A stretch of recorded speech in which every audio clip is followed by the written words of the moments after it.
Wait, so yeah, I had a question. Go The ahead. presentation, how long was it supposed to be again? It will The vary ideal time for based it? it will vary based upon the the content that you have to deal with. So some of you all may take 45 minutes, some of you all may take all of the hour and a half.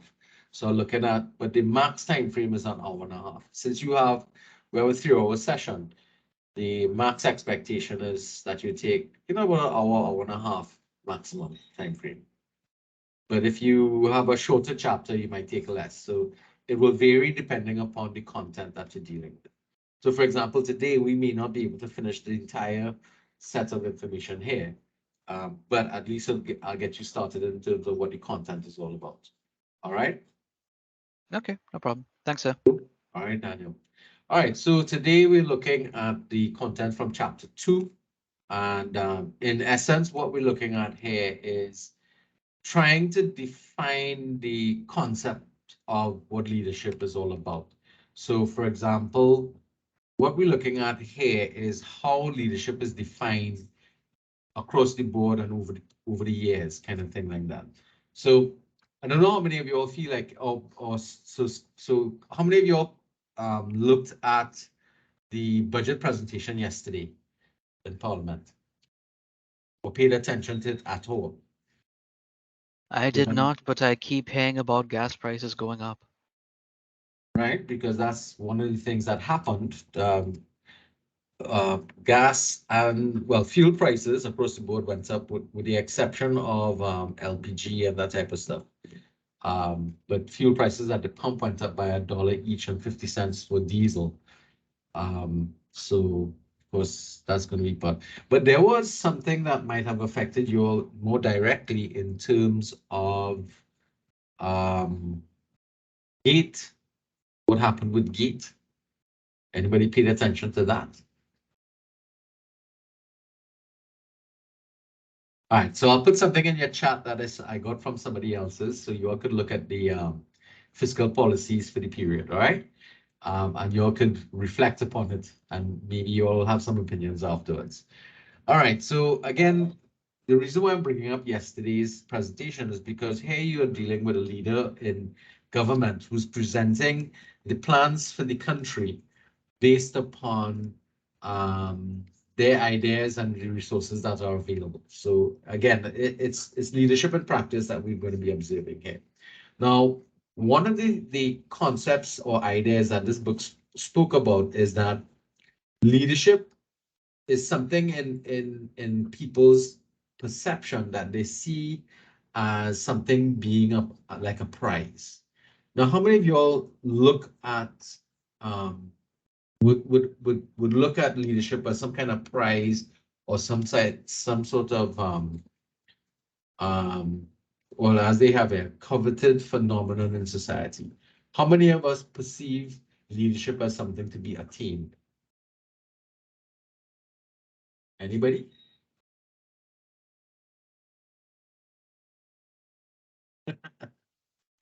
All right. Leadership being revered by some people and hated by others. So coming out of the budget here, you might find the person who did the presentation yesterday would be a lot of people have an emotional reaction to that particular individual. And that's what we're talking about, because he is with regardless of how you may feel about him, he is a leader in the government, and because primarily he represents the financial aspects of the government's activities. And to to some people, they don't like him, and some people, obviously, who are in favor of him, they're quite, I find him very amusing, but he can be a little condescending at times. All right. And what the text is talking about here is that leadership is something that is observed and studied, but still seems to be this sort of like ghost in the machine, not quite easy to define and to evaluate properly. It's something that's almost just, what's the word I want to use? It's, like vapor. It's there. You can feel it, you can hear it, but you can't touch it. It's intangible, and that creates problems because the situation is one that it's hard to nail down exactly what it is. We can observe it, but can we say we can, you know, grab it and put it in a bottle and say, okay, if you drink this, you become a good leader kind of thing. It doesn't work that way. All right. Now, the fact of the matter is that leadership is one of those things that, I mean, how many of you all are familiar with any of these textbooks here? There's so many programs that exist to try and teach people about leadership. We are using from this batch here, we're using this textbook here from the batch, the DAFT. I have used this one here. Anybody familiar with this? Seven habits of highly effective people. Yes, Ever sir. saw? All right. So there are countless programs. Tony Robbins is another guy. He does a lot of leadership programs and self-development programs. All of these programs exist there, and there are multiples. And especially if you've been in church as well, if you participate in church activities, there are lots of leadership programs that evolve in the religious situations that some people find themselves in, because leadership also plays a very important role in the context of the church and church life. And that's something that a lot of people end up with. If they choose a career in church, they actually have a lot of studies to do in that area. But across the board, what we're talking about here is that leadership is something that is often studied, and it it is something that um, people spend a lot of time trying to evaluate and trying to work out how do we define what it is. So here we're looking at the various definitions that people have come up with over time frame. All right. At the end of the day, what we're going to be finding out is that wherever you go, there are different perceptions that exist of what leadership is going to be about. And it is going to be shaped by the life that surrounds you, by your perceptions of things. And the way you perceive things is going to be, heavily based upon the environment that you live in, which is why you'd see this latter part here. Leadership is viewed differently by different people in different countries and different cultures globally because of the sort of, well, we did talk about when we talk about the the um, the archeo no the other these oh, I feel like I'm stumbling here all over things. The when we're looking at the past and we're looking at how history has defined things for us, the archaeology type stuff that influences how we feel about history over time frames and about leadership coming through the time frames. So everybody here is probably going to come to trying to define leadership from a different perspective. This is without actually doing any studies in terms of just looking what people's reactions are to what leadership is all about. Now, we have a lot of expectations from people who are in leadership positions. We hope that they are able to treat with the issues that we have facing us. And some of the issues are things like, climate change, globalization, poverty. Think about what are your key concerns that you think you want the leadership of the country to deal with here in Trinidad? What are some of the things that you would like them to deal with? And Crime, rising right, food prices. right, very good. Anything else?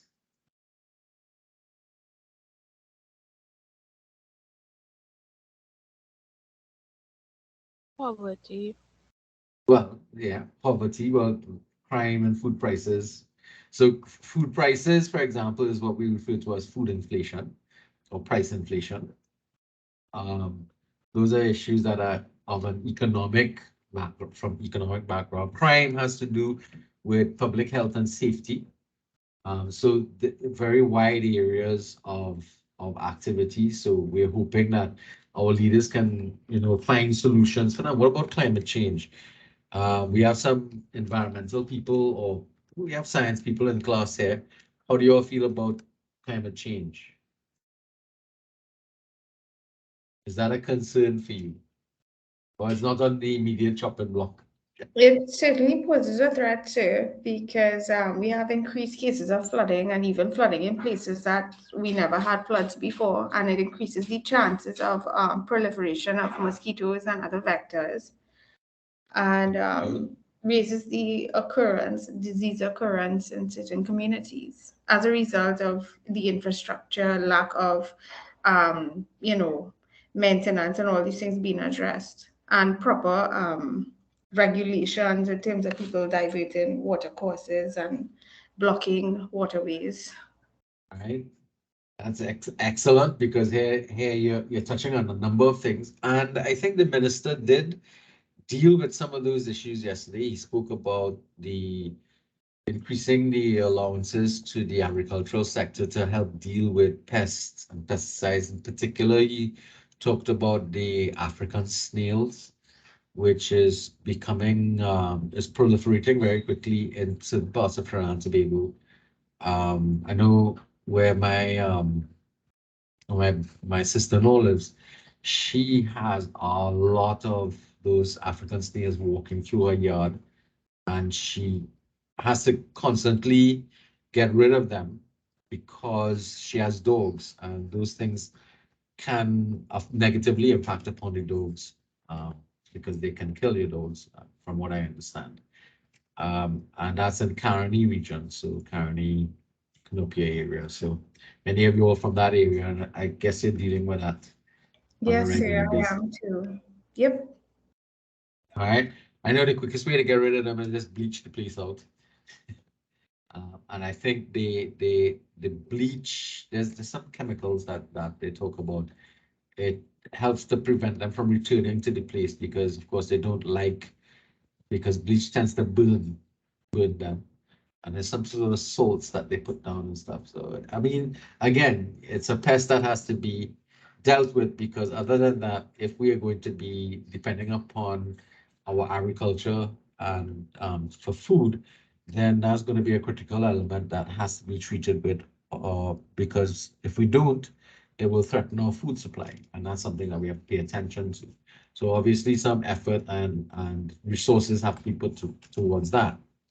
Now, obviously, if we have all those expectations about our leaders dealing with those things that we have problems with, if they're unable to deal with it, at least not in the way we perceive it to be dealt with, it's going to lead to a lot of disappointment. And that then leads to us having deep distrust and animosity towards leadership. And that the text talks about create something called the anti-leadership vaccine, meaning that a lot of people are so despondent with the type of leaders that they've seen around themselves that they feel as if leadership is not something they want to get involved with.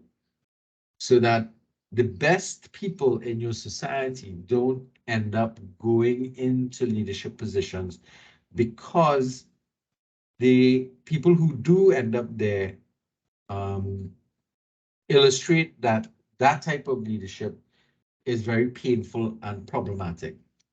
Um, I mean, I don't think anybody has ever grown up. I've had a few people talk to me about being or becoming a leader or prime minister or something along those lines.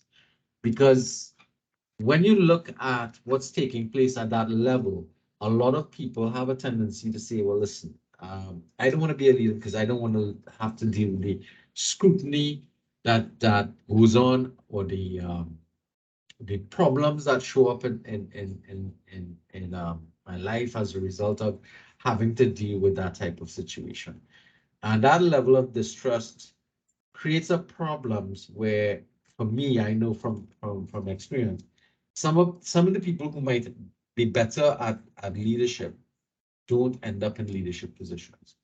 And that's because fewer and fewer people see it with the risk that the rewards from taking leadership positions is just frustration and getting, things wrong can be problematic because we always expect our leaders to fix things. But if they can't fix things or they're unable to fix things, at least treat with the things the way we would want them to, then it creates more problems. So, for example, how many people are looking forward to having to pay property taxes?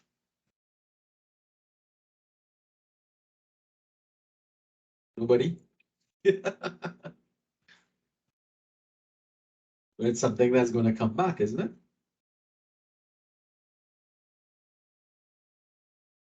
Again, when leaders make difficult decisions, we don't like them. And this is why when you end up in a situation where leaders disappoint us, we look at them with some level of distrust. And I too have grown to distrust a lot of leaders in my lifetime.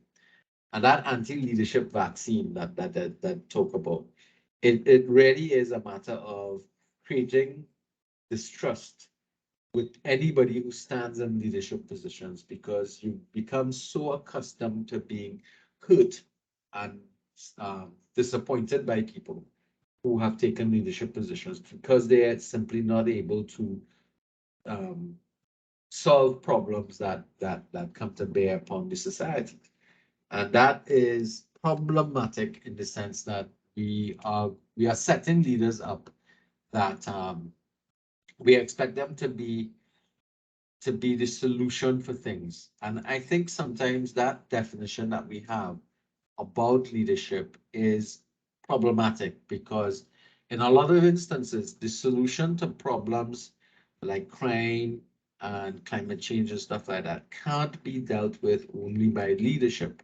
Leaders can point the direction, but if we are unwilling to follow the changes suggested by leaders, then that is not going to help. So, I mean, if we think about it, how do we treat with criminal activity in the country? Well, we have to identify root causes. And what might be the root causes you think for criminal activity?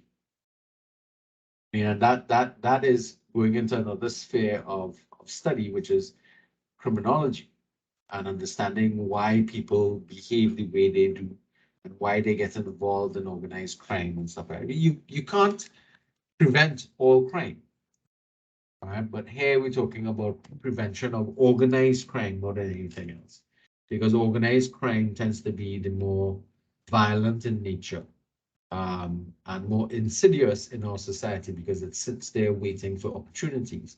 There are types of crime, for instance, crimes of passion that you really can't predict upon because I mean those tend to be spurring moments of insanity type of situation where people just lose control and based upon how they choose to deal with the frustration that faces them, they either hurt other people or they hurt themselves. So, or a combination of.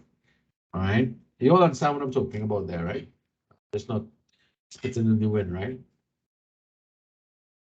We understand what I'm talking about there. But it's something I want you all to think about. Right, so some feedback would be wonderful from folks. All right. So moving ahead. So when doing research about leadership, the text starts to talk about the myths that develop when we speak about what leadership is about. So these are some of the myths that they talk about. Leaders are born, not made. So you're either born a leader, you're not a leader. Leadership is hierarchical and you need to hold formal positions and have status in society or organizations to be able to have power, to be able to be considered leaders. That's another myth. You have to have charisma to be an effective leader. That's also a myth. There is one standard way of leading. That's a myth. It is impossible to be a manager and a leader at the same time. That's a myth. You only need to have common sense to be an effective leader. That's also a myth. All right.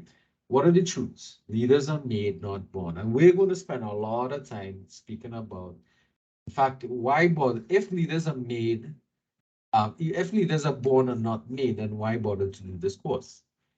That's because the truth of the matter is that leadership is skills that you can develop, practice, and become better with. Now, you may have some inherent characteristics that may make you more management material or leadership material, but it doesn't mean that somebody who doesn't isn't presented or have these characteristics. And when we start to look at um, leadership trait theory, you start to understand that leadership is not something from the modern perspective, as least from the perspective we're looking at here, isn't something that you're born with. But there's some people who have an easier time at being at becoming leaders rather than other people. Leaders are not born with innate characteristics or skills pre-positioning them to be leaders, and that is, or predisposing them to be leaders. That is something that we have to dispel. It is that we all have the opportunity, and it's a matter of development. So therefore, the ideology that we're going to be working with is that we can develop leadership qualities based upon placing people in environments in which they can learn the skills necessary to become leaders. Leadership doesn't only occur at the head of an organization, it occurs at all levels of organizations. So if you look within any organization, complex organizations in particular, there are usually many layers of control throughout an organization, from executive levels coming all the way down. And it means, therefore, that at every level in an organization in particular, there is the possibility of leadership occurring at all levels. So think about it in your family. So for example, if you have a very simple family structure, parents, they're the leaders, then you have siblings. And siblings based upon ages are relatively, so the oldest tends to become a leader in the household when the parents are away, because generally that's what they do, right? They put the oldest person in charge, and if things go wrong, who gets in trouble? The oldest, right? Now, if you have significant age differences between the children, then that kind of helps itself out. But the concept about leadership in organizations is one that you can probably see throughout the organization, especially if you're in a fairly hierarchical type of organization. Newer organizations or newer movements recently is that they try to flatten the organization out, meaning that they are, rather than having people working under people, the concept is to work within teams. So everybody's working together with some goals in mind. And the idea would be that the old paradigms of having managers and supervisors is replaced by having team leads, so that every team has its function, and leadership is something that can be shared among people within the team. So that is something that a lot of modern organizations work towards.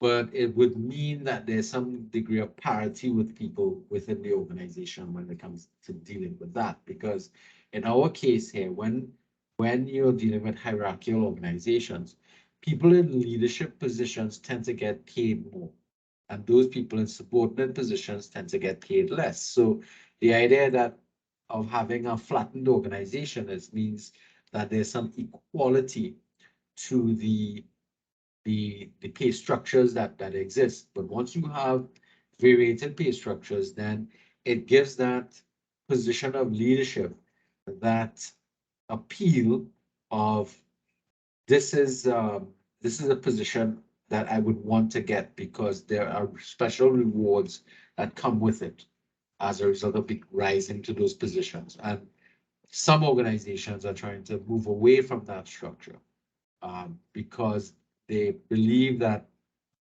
moving towards more flatter organizations allows for better involvement in the decision-making process. Much more difficult to manage, however. therein lies a bit of a problem with that. Okay, let's talk about charisma. Charisma, what is charisma? How many people here can define what is charisma for me? Can you tell me or explain to me what is charisma? I'm not sure if I could give like a complete, like concrete definition as to what charisma is, but Huh? basically, if I had to like define characteristics of it, some that person, a charismatic person, would have to have like a really interesting kind of personality that stands out from other personalities, All right, good, and is like really easy to get captivated and influenced or like intrigued by what they are and like what they do with that personality. good. Greg, I see your hand up. Charm or likability. Likability. Okay, that's good. Romeo, Someone who has a positive personality as well as influence, who has a lot of influence. and what about Chelsea? Yeah, like what you said with the influence, I think somebody who has plenty charisma, able to change the mood of other people around them. Okay, very good. Interesting. So charismatic leaders, according to the definition here, have profound and unusual effect on followers. And this is what they're talking about. And they're seen as visionaries who have strong desires for power and can easily motivate others, which means what you're saying is that there's some sort of magic that this person has that allows them to be able to get you to do things that you don't want to do, in essence. Yes?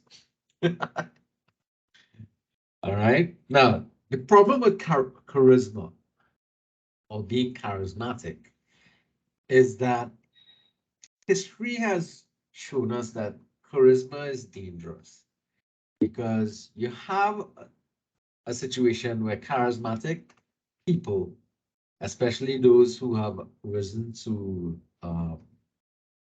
serious levels of leadership, have probably had some of the most negative impacts on society. So this is Peter Drucker, and if any of you all are familiar with Drucker, he's another person who speaks to leadership a lot in terms of studies. The three most charismatic leaders in the last century inflicted more suffering on the human race than almost any trio in history, and he's identified them. Hitler, Stalin, and Mao. What matters is not the leader's charisma. What matters is the leader's mission. Now, you're familiar with Hitler. We spoke about him in the last chapter. Stalin, I did speak about, he was the leader. What about Mao? Anybody's familiar with Mao?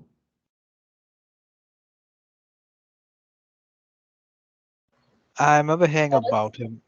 I'm General not as Mao. familiar. It's actually not General Mao, it's Chairman Mao. The General Mao's chicken. General Mao's chicken. Okay, somebody else was saying something. Where was it that Chairman Mao did what he did? And can you think of other charismatic people who might have done things negatively?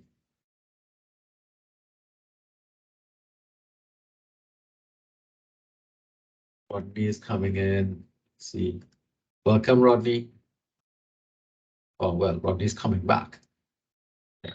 Can you all think of other? All right, so look at these pictures here. These are some charismatic people. All right. So we have Hitler that you recognize up here. This is Mahatma Gandhi. He's again somebody else who was charismatic in his approach to doing things. Martin Luther King, Dr. Martin Luther King, he was charismatic. Who's this gentleman here?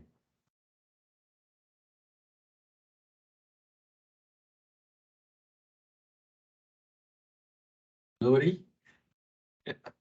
Jim Jones, the Reverend Jim Jones. I know he And was a church guy, I just didn't know who. well, he was the well, he did Oh, he some was the guy who was responsible for Jonestown. right.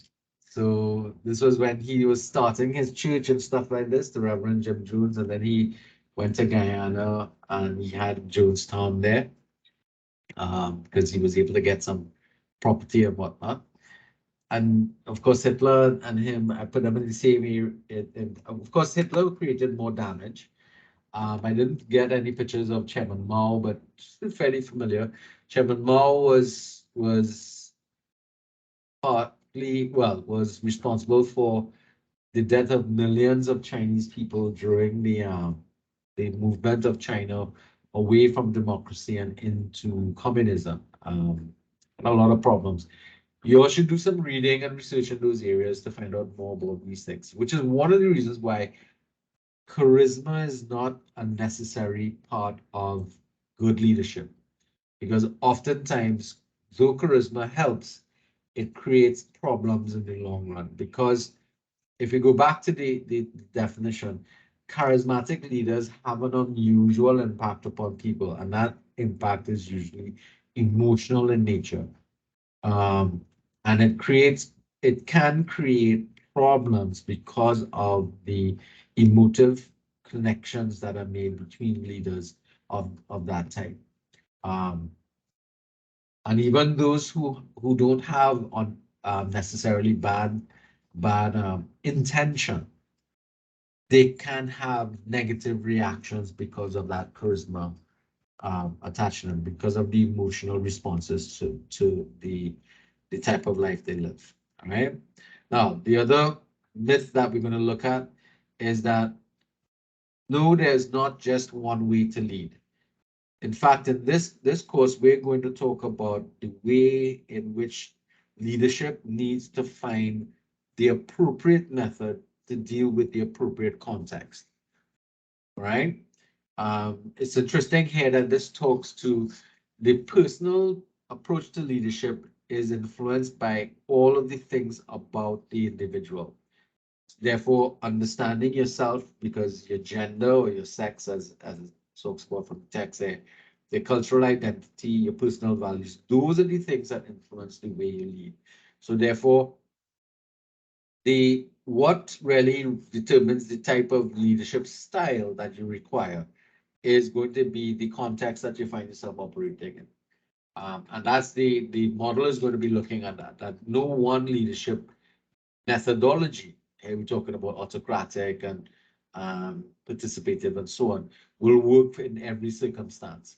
When you're in different circumstances, you're going to need to make decisions and lead in a particular manner that might not will be the same for all circumstances that presents itself within that particular the ambit of making leadership decision making. All right. Okay.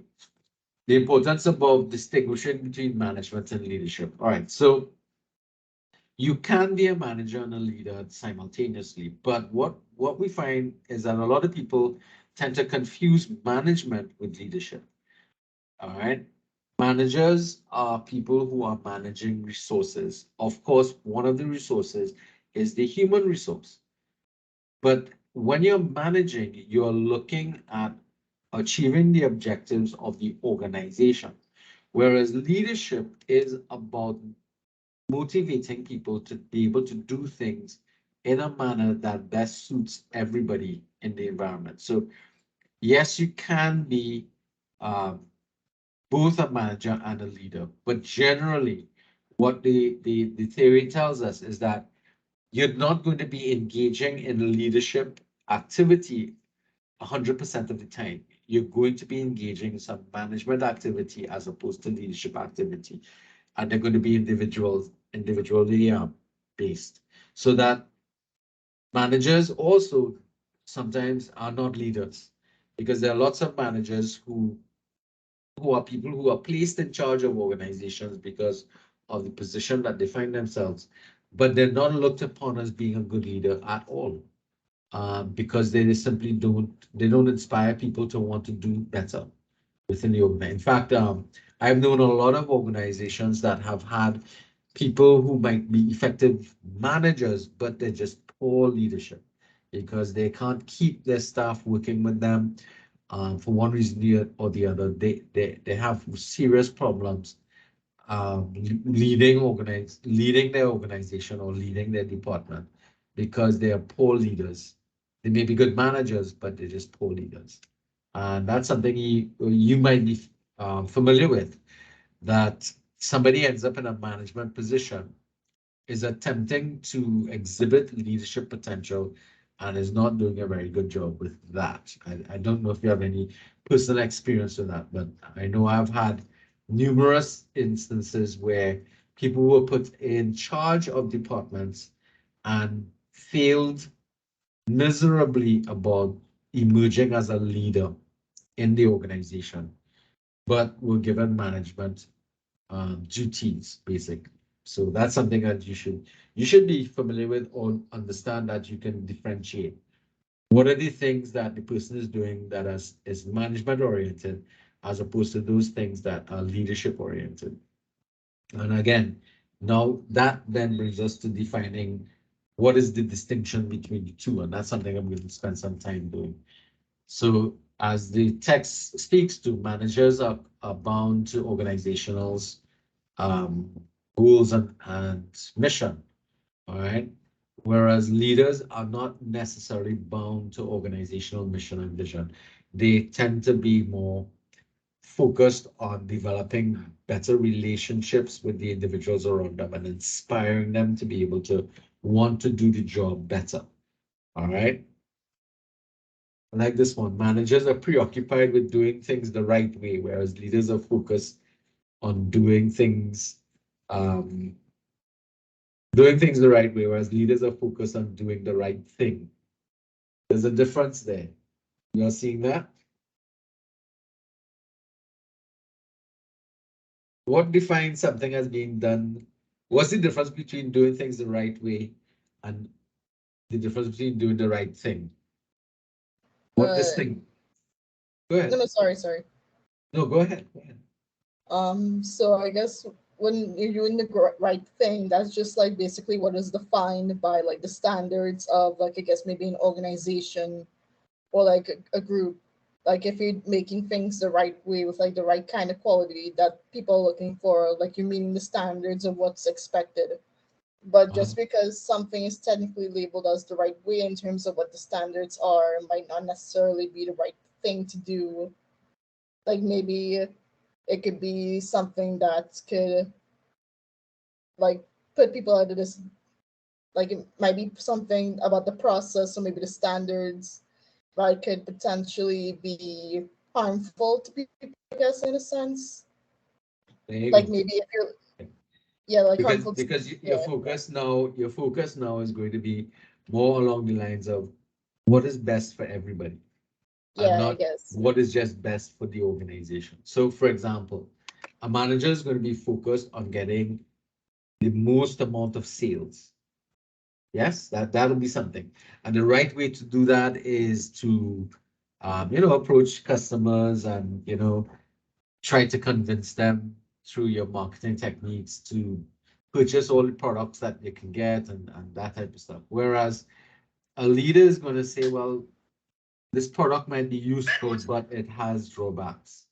Right. And when you're using it, it has repercussions for yourself and others around you Yeah. in terms of using it.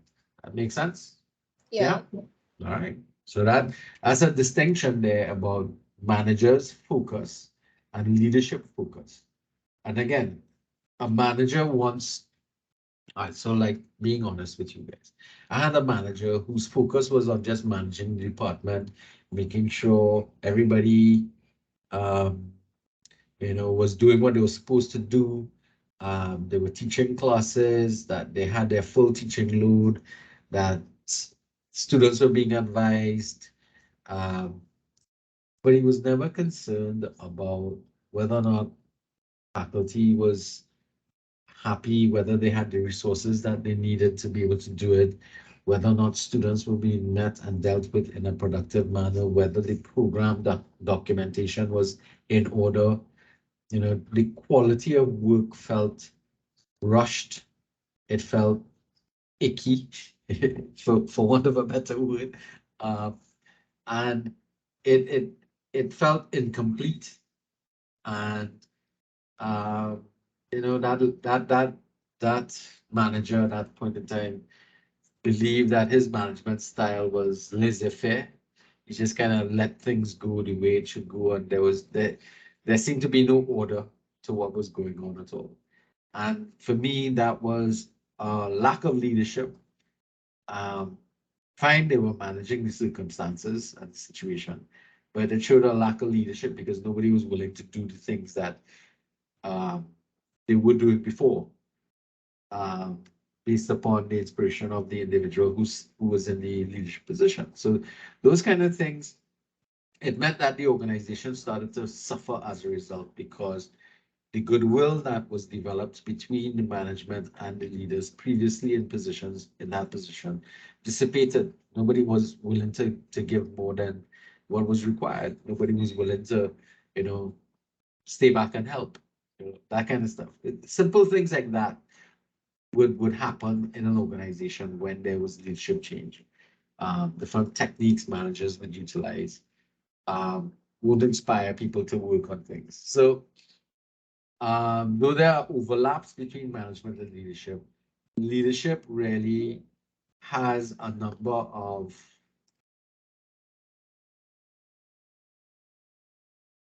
I see Renee came in.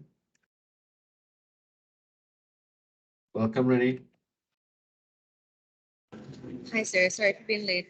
That's right. I saw your message when you said that, but we've been moving on without you, so you could catch on the other elements that we talked about by just reviewing the video when it goes up. All right. Okay.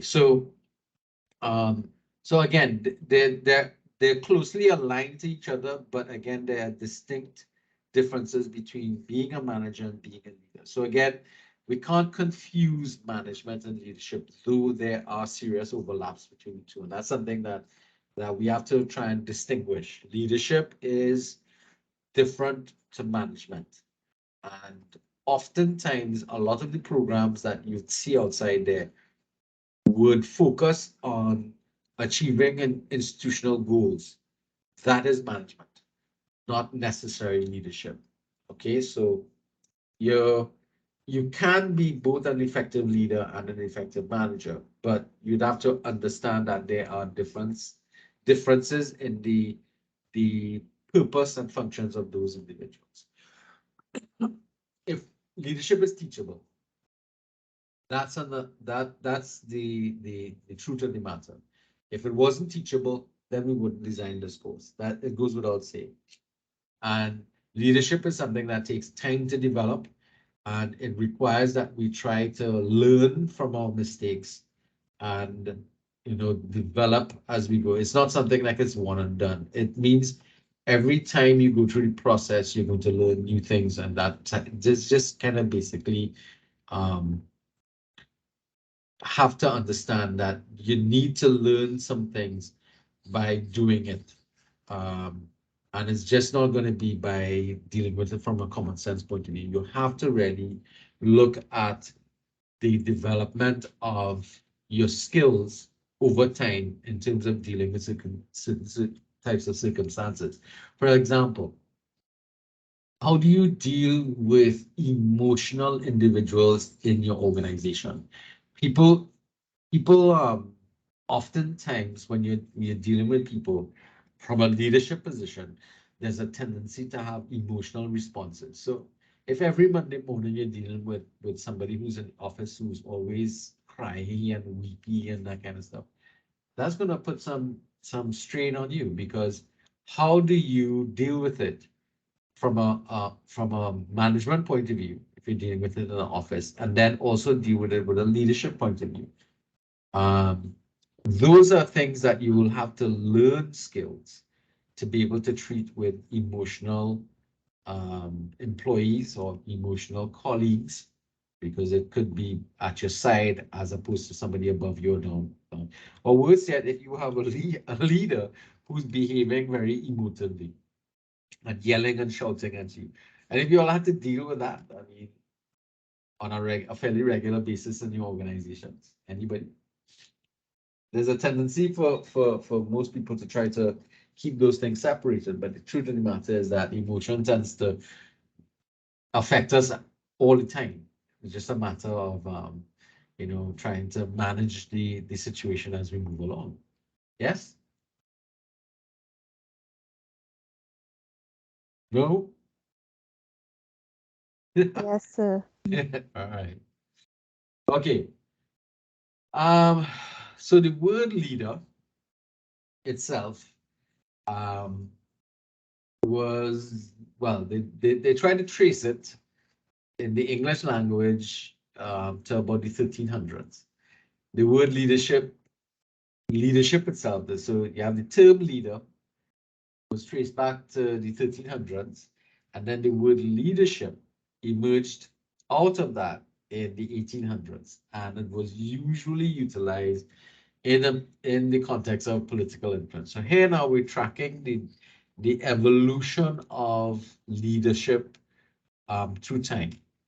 Formal definitions of leadership started to emerge in the early 1900s. This is where we started to come across the whole concept of maybe this is something that we have to pay attention to in terms of academic study.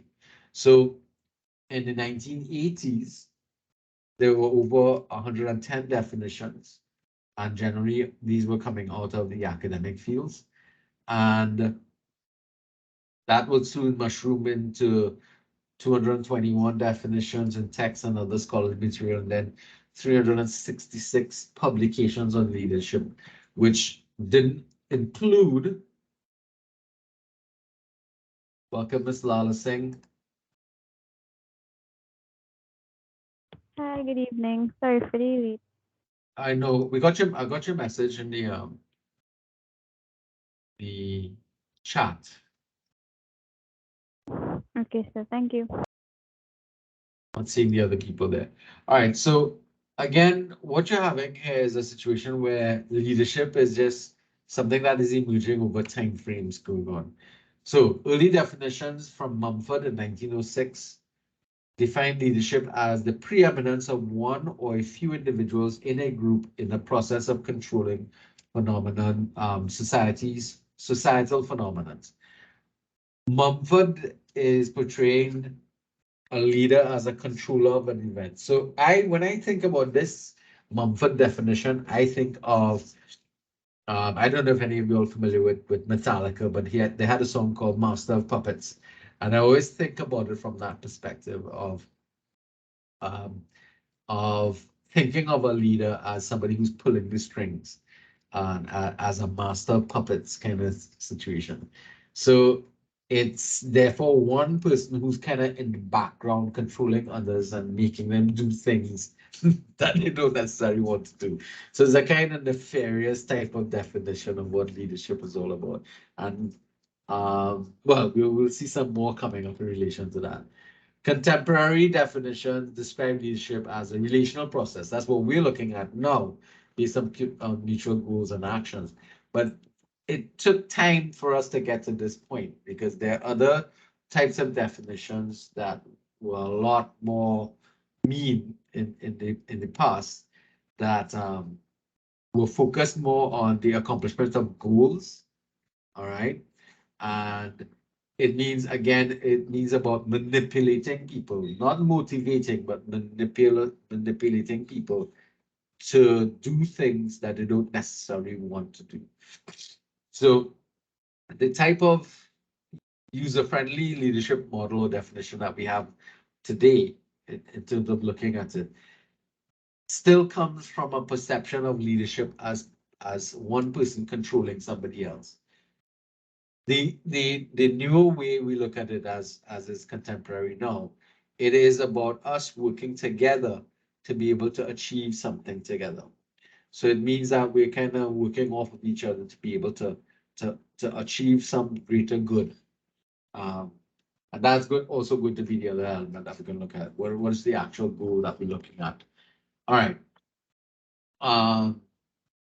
So we have a number of different disciplines, and we talked about this: anthropology, psychology, history, sociology, the arts, philosophy. All of these things affected the way in which we started to look at understanding leadership and examining their methods of how they worked. There is, unfortunately, still no correct way of defining leadership, because again, it sits with the whole idea that leadership is different to everybody, and we still have to find. Well, what we have been finding is that leadership has to be given context, so that when we think of leadership, we have to think of it in the context of where it's occurring to be able to define it in that sense. So these are some of the methods that they've tried to utilize to look at leadership. So we understand what metaphors are, right? Those are comparisons that are not fully stated. So these are 8 metaphors that are utilized to try and define leadership. So you have the competitive market metaphor, the consensus administrative, the anarchy, the collective bargaining, democratic independent judiciary, and the plebiscitary autocratic metaphor. Now, I always get difficulties pronouncing this word. So each of these metaphors here attempt to try to say, okay, leadership is like this. So when we say, let's use one that a lot of people might be familiar with. What do you think the leadership from the competitive market metaphor should be talking about? Or what comparison is being made there? You think? What do you understand by that term, competitive market?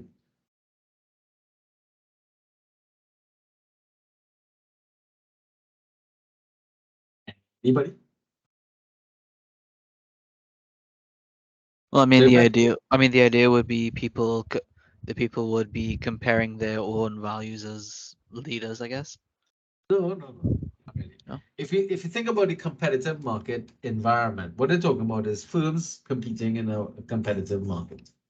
And the firms that survive and the firms that become the most recognized are those firms that lead the market. So you're looking at the metaphor there, competitive market, to describe how to describe leadership in terms of those that dominate the market. And that's what happens in the competitive market circumstances. So, for example, the idea is really to try and help make you understand something better. That's what a metaphor is supposed to do, right? Let's look at this. And this is the one that I kind of liked. So they look at comparing leadership to an orchestra or symphony. All right. So this is what they're saying. This is leadership in action. So who's the leader there in this picture? The instructor. Well, we in an orchestra, the person with the stick that's pointing at people, or what is called the baton, is the conductor. All right. So he's referred to. So therefore, he's supposed to be there to lead. But if you understand, any of you all play music, play an instrument, I should say.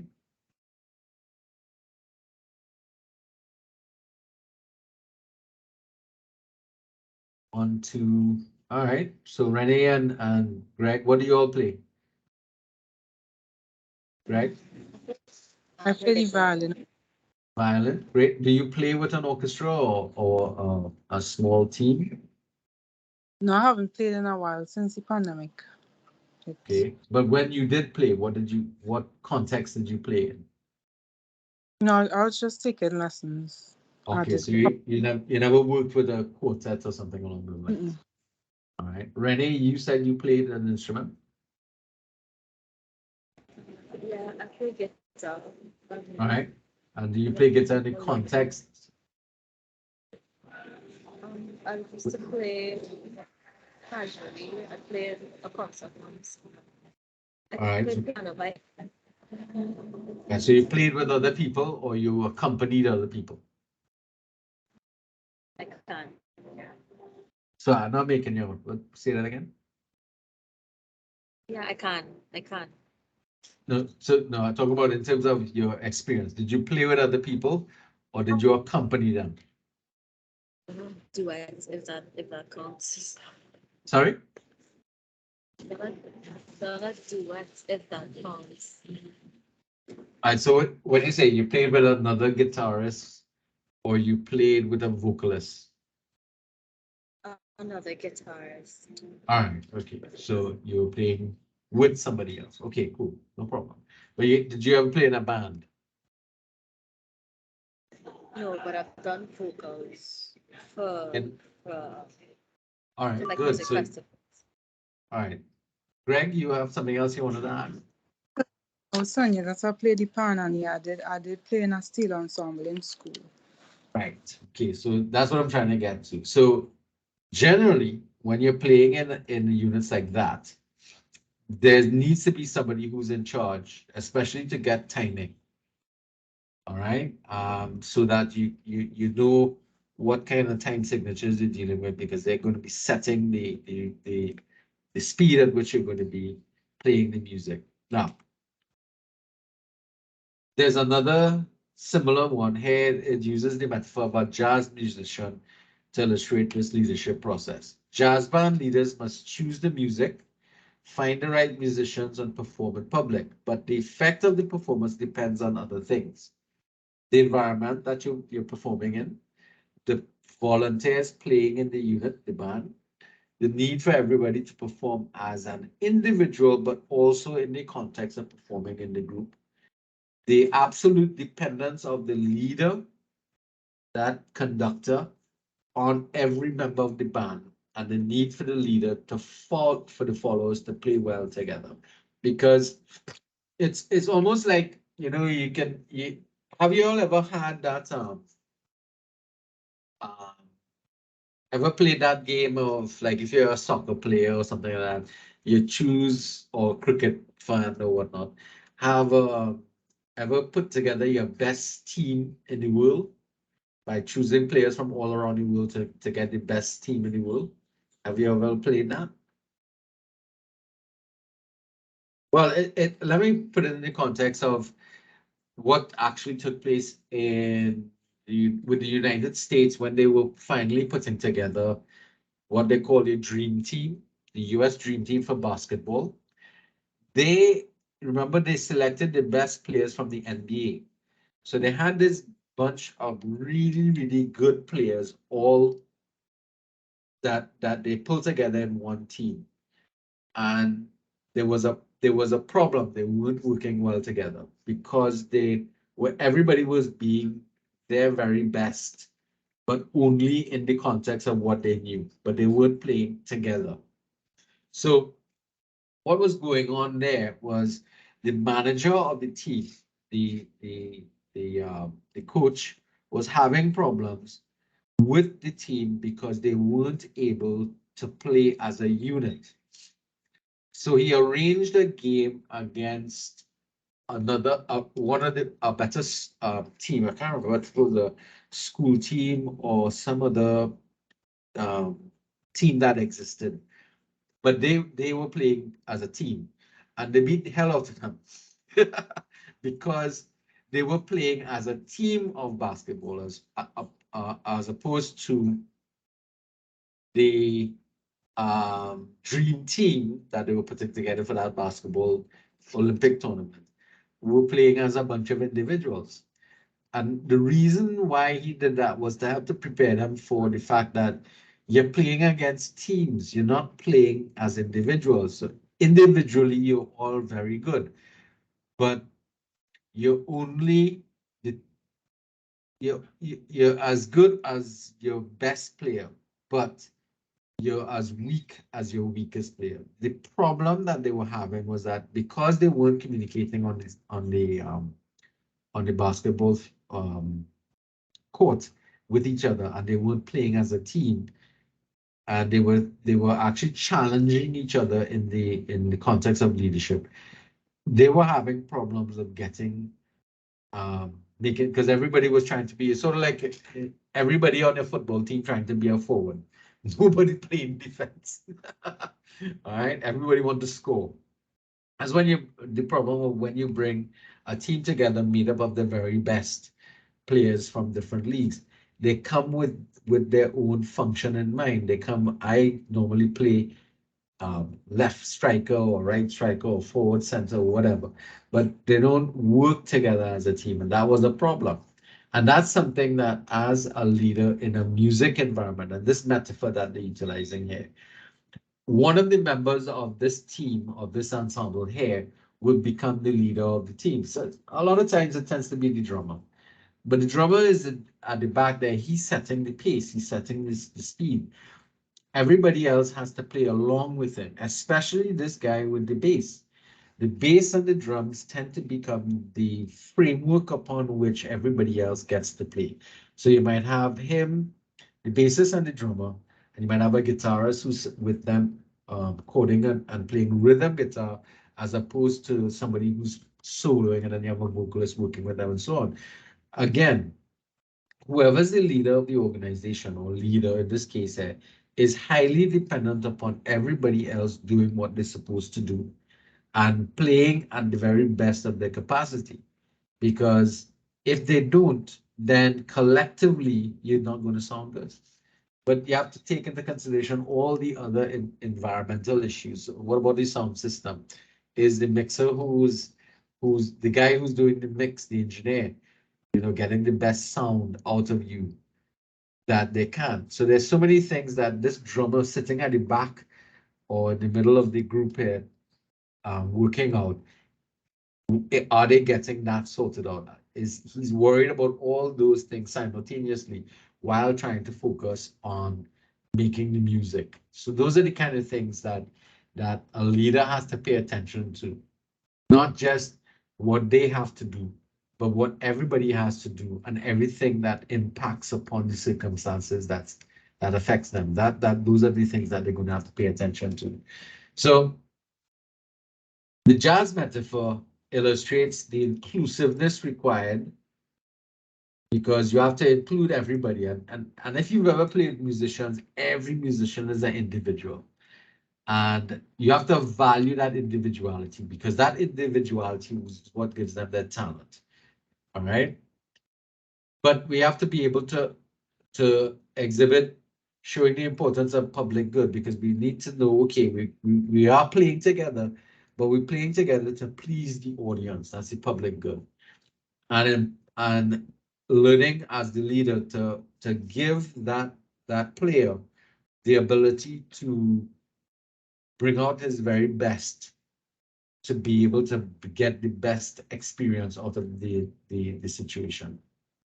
All right. So that jazz metaphor, even the music metaphor, is one that the text kind of focused on as being so complicated a circumstance that this is best at describing what leadership is really about. It's about working with people in such a way that you get them to be the best that they can be in the context of the work that you're dealing with, the organization that you're dealing with, paying attention to how what you do as a group now impacts upon the environment that you're in, the community that you're in. So that's a really complicated thing. So it's very difficult to nail down a definition for what leadership is and how leadership works and what it does. But when it works, we can see it. But when it doesn't work, we can also see it. All right. Those metaphors, they go on to describe other things. Another definition here uses the metaphor of leadership as an episodic affair, meaning that we don't always do things that are leadership, yeah, in terms of leadership activities.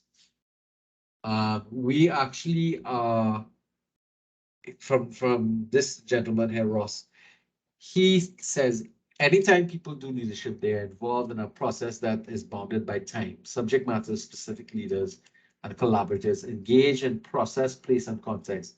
It is an episode in people's lives. So Leadership is time specific, place specific, context specific, individual experience leadership in episodic moments. What it means, it doesn't happen all the time. Not because you're a teacher sitting in class, are you in a leadership mode every second of your time while there?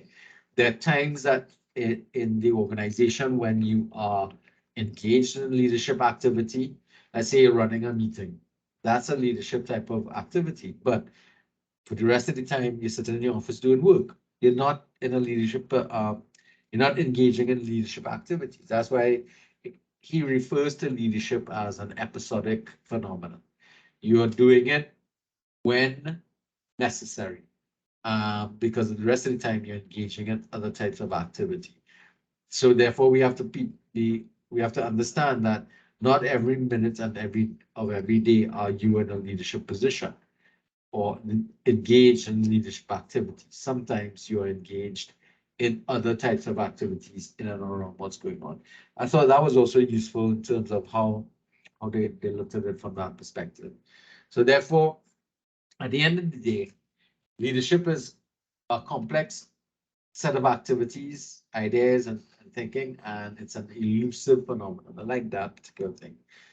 It's multidisciplinary in its nature, and it therefore adds to the complexity of its behavior, its action, and that type of stuff. So again, it's very, very hard for us to nail down what it is. Even in terms of trying to use the metaphor, it is problematic because a lot of people look at leadership as well, if you think about any human behavior is generally very complicated. Why we behave the way we do in different contexts and different environments is something that's always going to be problematic for us to just sit down and emerge at some level of understanding. Um, Initially, theories looked at leadership as being very simple and straightforward. Um, Problem with it is that when we're dealing with leadership, it's not something that we've realized is not something that's just simply straightforward. It is rather a very complex system of social phenomena that take place. Um, the field of leadership has been characterized as having a robust and respectable intellectual history. Um, that's something that for years we've had different theories emerge, and there's been some problems with that, but it is part and parcel of the development of the concepts over time. So these are some of the theories that were generated during the time. The great man approaches, influence theories, trait theory. So it kind of goes down this way. Great man theory, trait approaches, behavioral, influence theories, reciprocal leadership approaches, chaos theory, and situational contingency approaches. So these are the different theories that have emerged over time frames. So the great man theory, right? Well, it sits upon this whole concept of the Darwinist approach to things, where basically that how many of you are familiar with Darwin's theory? Of evolution? Yeah, what was the chief thinking? Hmm. I Strongest, believe survival of the strongest, correct? survival of the fittest. Yeah. All right. So the Darwinist thinking there really spoke about leadership coming from the great man. So only great people can can be leaders, and those who are strongest is the way in which leaders would emerge. So in this great man approach, um, so this is where you had this situation here, based upon brothers of reigning kings who ascribed to have abilities of power and influence. It was believed that the intermarriage of the fittest would produce an aristocratic class superior to the lower classes. So basically, what it's talking about, first off, the idea is that leaders can only be men. And these men had to be had to come from particular bloodlines, and these bloodlines had to be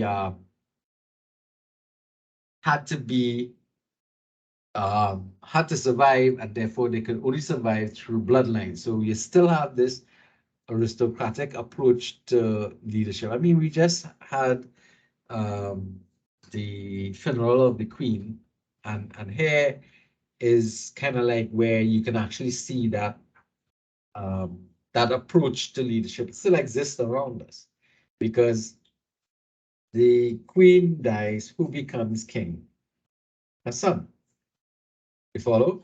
And the son had to be produced uh, um, from her marriage with somebody else who came from that uh, aristocracy class. So you couldn't have been from a lower class of individuals.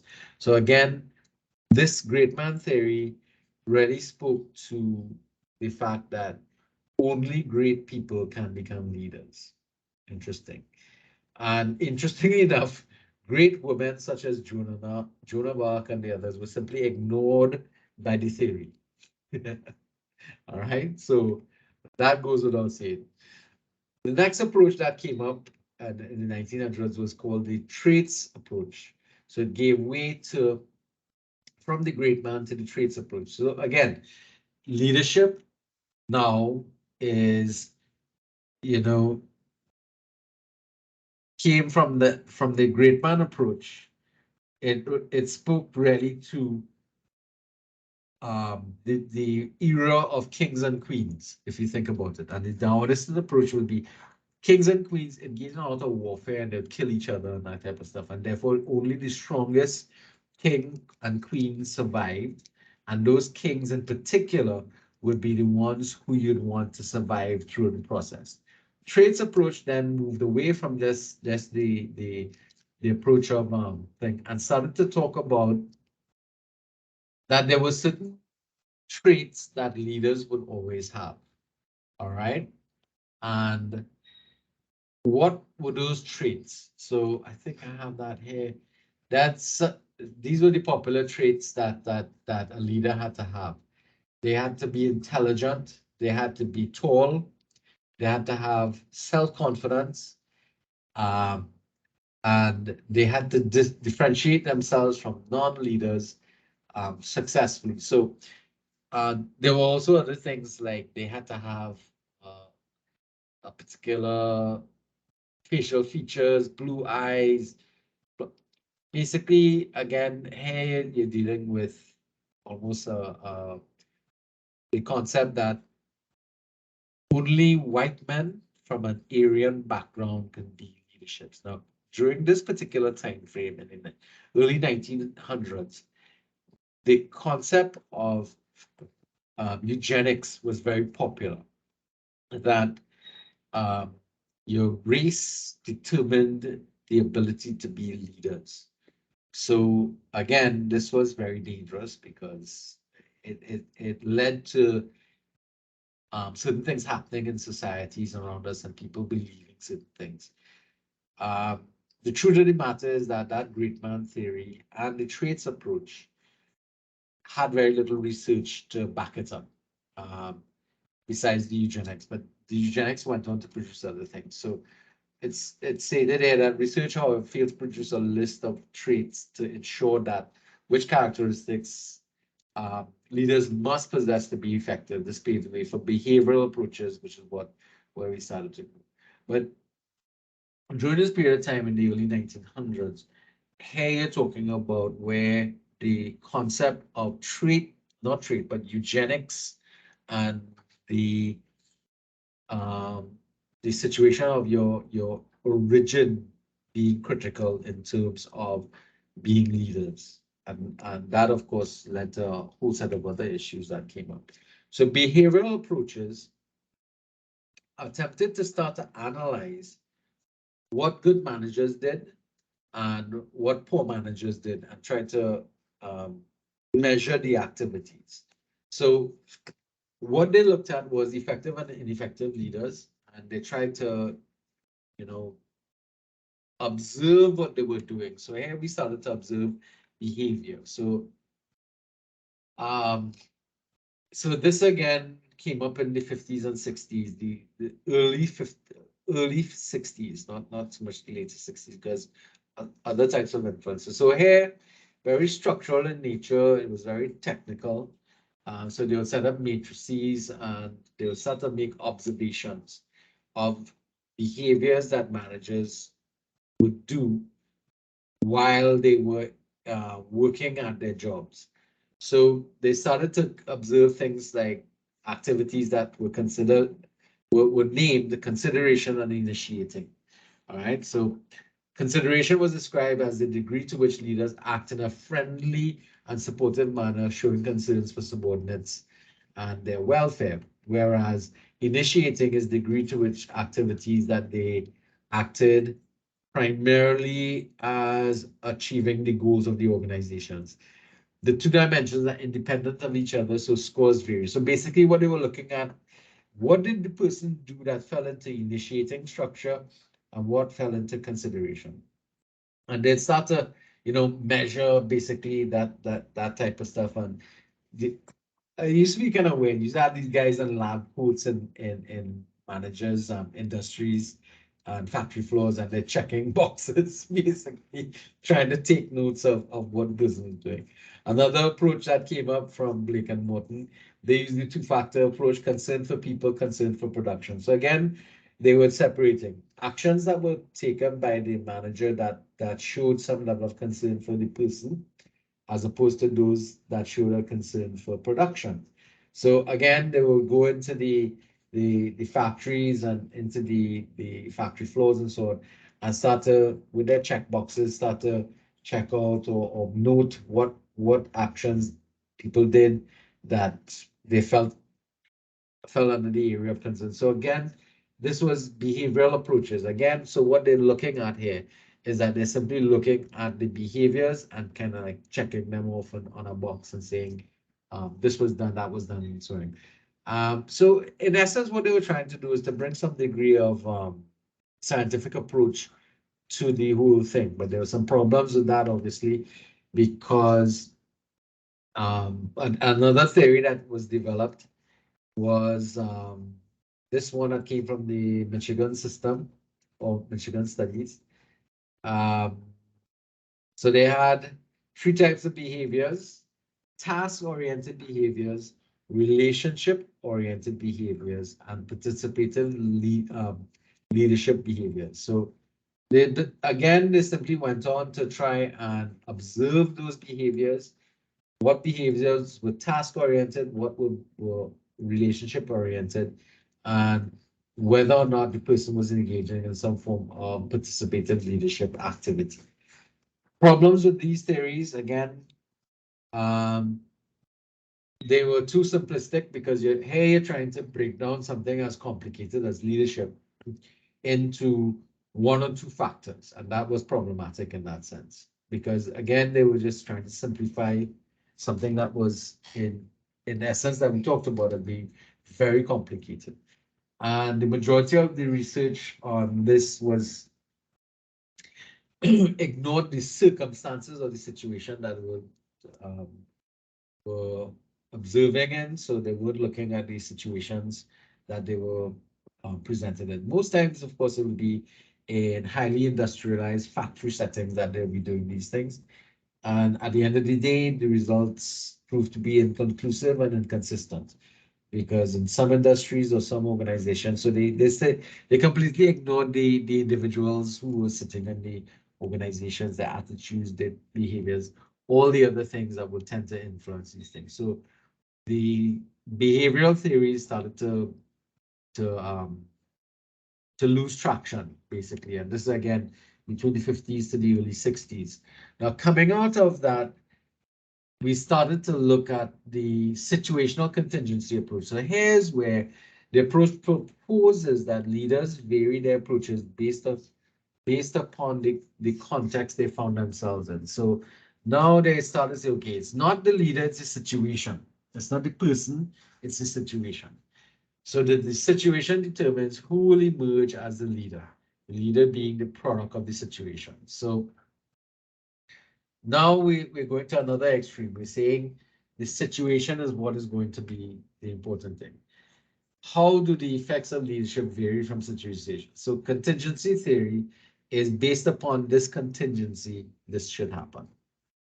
And I tried to emphasize that you can't explain leadership in a vacuum. You have to look at the circumstances. Now, of course, this is a development from the behavioral, because in the behavioral approach, they were just looking at what the person was doing and trying to categorize those things and whether they were task-oriented or whether they were team-oriented. Now they've flipped the switch and they're looking at, well, what are the situations that they're operating in? And now they're starting to say, okay, the situational is emphasizing the situation that they find themselves working in, and they have to include those situational elements into the thinking process. Now, two theories came up, major considerations. The least preferred coworker, LPC model, that was developed in the mid-60s, and it describes how the situation moderates the relationship between the leader's traits and the effectiveness. And secondly, the path goal theory, which was originated in 57, and it positioned or propositioned that high productivity, group members perceive higher productivity to be an easy path to attain personal goals, then they will tend to be a high producer. But if personal goals are obtainable in other ways, then they're not likely to be high producers. So therefore, the leaders simply had to increase the personal rewards to subordinates for performance in order to make the path to their goals clearer and easier. So in essence, they're trying to say here that path to personal attainment. So this is beginning of motivational theory. So again, if we think about the early 60s and stuff, yeah, this was the carrot and stick type of approach to things.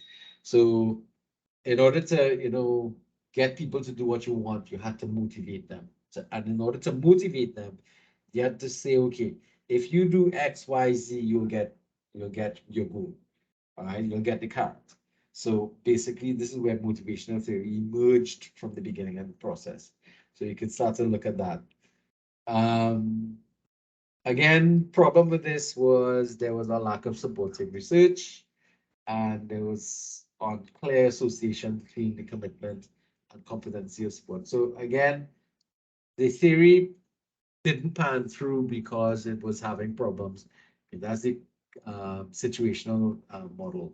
So influence theories. So influence theories now are later on 1920s, and again coming back in 1947. Max Weber, or Weber, some people refer to him as Weber, used the term charisma in managerial context to describe form of influence based upon traditional power, formal authority, but rather on followers' perceptions that the leader is endowed with exceptional qualities. So here we're going back to influence theory, where you're focusing on the importance of the leader having charisma. So first started in 1924, again coming up in 1947. Now we have to think about context here again. 1947 is coming out of World War II. So here you're dealing with a situation where you had somebody with very high levels of charisma having a major impact upon a society, particularly German society, where Max Weber kind of did a lot of his work. And the whole concept here now is that he is trying to indicate that the influence theories really speak to the level of charismatic leadership that exists. Now, it went on to get formalized in the 1970s. So this is where we pick it back up in the situation. Robert House proposed this formal theory of charismatic leadership that is explained by a set of testable variables. Testable in inverted commas, okay? So again, what started to come up was this concept that only a few people with charisma can be leaders. So that these charismatic individuals were people that can be, you know, it can be observed and measured. And problems that came over that was that, again, charisma is not something that can be measured. It's just something that happens.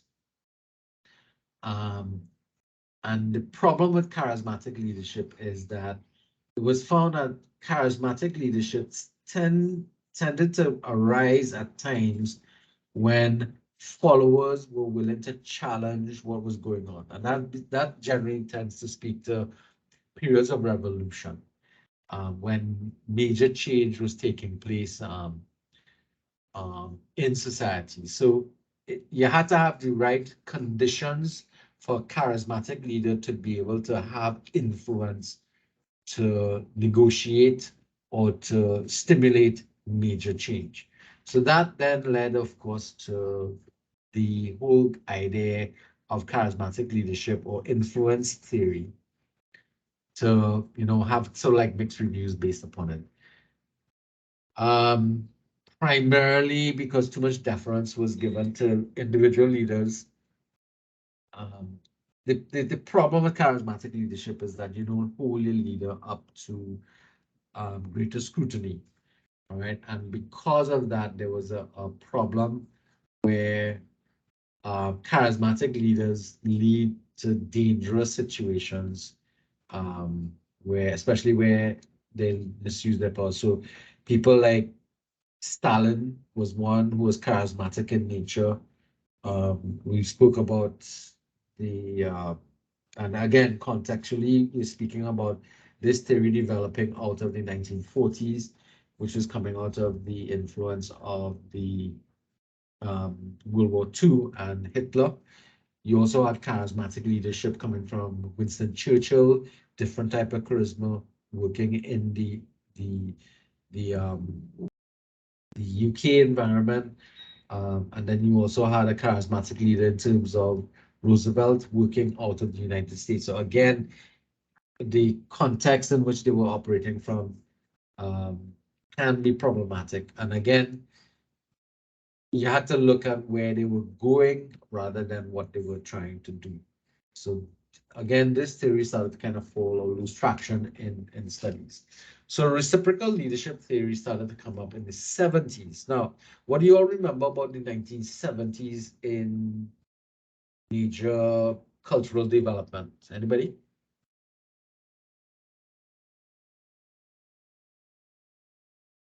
Music. Sorry? Music. What about the music? With regard to the genre, the content of the music. All right, so what was the context in which that music started to emerge? Yeah, many different things going on in the 70s. Right. So if we think about the latter part of the 1960s into the 70s, we were in a period of flower power. Anybody remembers Yeah. that? Okay. Everything is like the Beatles. Right. The Beatles, the Rolling Stones, you had the flower Drugs. power movement, lots of drugs and experimentation, the concept of free love. So again, you have to put yourself in the context of the time that you're in and where these leadership theories came from. So again, the reciprocal leadership theories focus upon mutual goals and motivation of both followers and leaders, elevating the importance of the role of the followers in the leadership process. Because, hey man, you can do anything without people to follow you, man. Hippie Right? pussies. Sorry? No, hippies, they're terrible people. No, they're It's not not. good. It was Yes, it's not. not good. They No, no, don't no. do anything. Of course they did. What do they do? The hippies of today, your leaders, the hippies of then are who leading you now. So stop Why is whining. that a good? Why is that a good thing? That's because they dropped too much acid, okay? So the idea is that during this period, there was this movement towards anti-war, acceptance and openness to people, listening to people, that type of stuff. So again, the what was going on then also influenced the theories that developed about leadership then. So this is where the reciprocal nature of leadership theories came up, right? So these theory posits that leadership is not just something that a leader does to followers. Rather, leadership is a process that meaningfully engages leaders and participants, values the contributions of the participants, shares power and authority between leaders and participants, and establishes leadership as an inclusive activity among interdependent people. So this is really great because it kind of encompasses the feelings of that time where we're all together making a difference in the world, you know. We acknowledge as people, right? We have to care about the beauty of the earth and that kind of stuff. So we have to work together to get these things going. So again, the context of the time frames that we're dealing with is impacting upon the kind of theories that we're developing. So you can see one impacting upon the other. At least when I was reading the text, I was getting this idea, hey, what was going on back then was influencing the way in which people were thinking. So participants are empowered to provide leadership and to make significant contributions to achieving the visions of the organization. So in some cases, the participants are transformed into leadership, and therefore you can start off as a follower and then become a leader and that type of stuff. So the roles were very ill-defined. Everybody can be different and they can do different things among each other. So it was really cool the way that was kind of thing. But again, one of the things I want to remember is that what was at the back of it. So some of the theories that came up during that period of time, transformational leadership theory, the servant leadership theory, and the followership theory. So these were some of the main theories that came up in that context. And they actually are some of the main theories that we're going to draw from when we look at our relationship model theory or the relational model, relational leadership model that we're going to be looking at. So a lot of things are pulled out from this. So these were some serious theories that came up back at that time frame. So transforming relational leadership theory was formulated by James McGregor in 1978. So you see it coming out of that. And he defined transformational leadership as a process where leaders and followers raise one another to higher levels of morality and motivation. So it's this give and take formula of things working together. All right. Mutual stimulation and elevation that converts followers into leaders and may convert leaders into moral agents. Leaders appeal to followers higher ideals and moral values such as liberty, justice, equality, peace, humanitarianism, not to the lesser emotions such as fear, greed, jealousy, or hatred. And that's something that you find, I mean, today, and if we look at leadership today, a lot of leaders try to appeal to these higher ideals of moral values. But if we think about Trump and his behavior, he appealed to his base utilizing fear, greed, jealousy, and hatred. So you start to understand now that the same things that can appeal to followers and leaders in terms of the higher ideals, you can also use the lower ideals or the lesser emotions to also appeal to people. And interestingly, people can respond to that. But the idea would be to try and be a leader that will work from the higher values or the higher ideal situations. All right. So the transformational leadership is based upon the assumption that leadership is inseparable from followership. So that followers and leaders have to work together, which makes sense, right? The relationship is interactive, and then once well, different levels of motivation and power include skills and the pursuit of common good between everybody, at least joint purpose. So the whole concept really is about us working together. And that was the whole thing about the hippie movement, as somebody pointed out, Mr. Daniel, calling him names.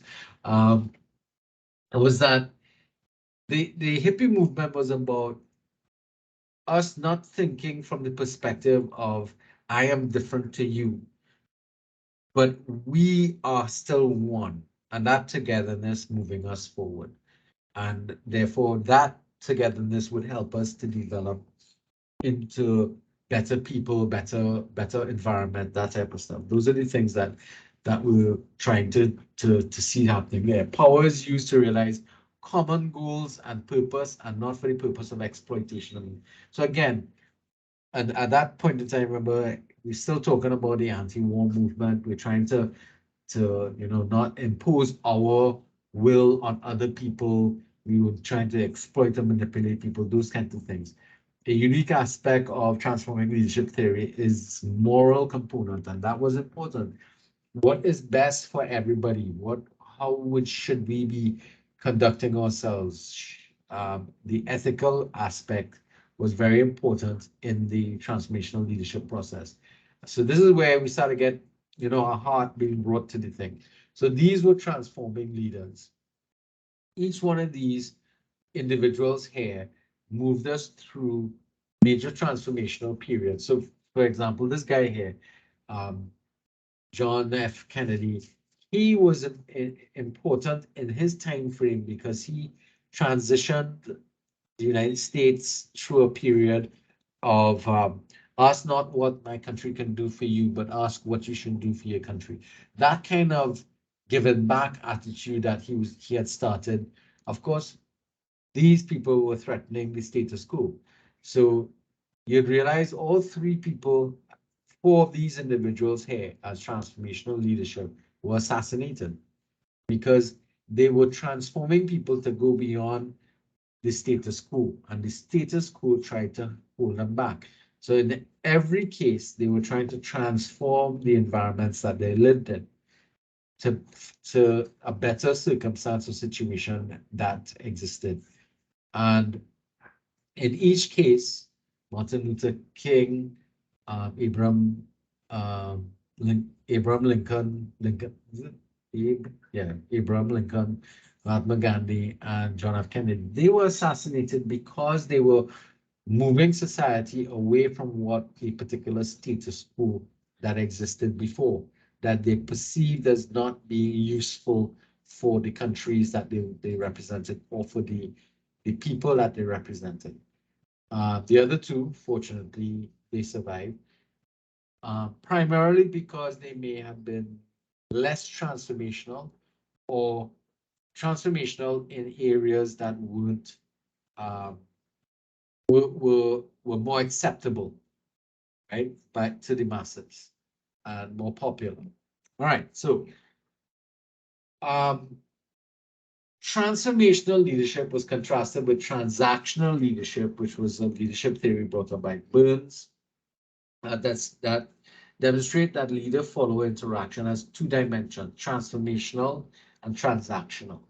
The transformational, well, Burns defined transactional leaders as the process whereby one person takes the initiative in making contact with others for the purpose of exchanging or valuing things. So that's basically, if I give you X, you will give me Y, and that's transactional.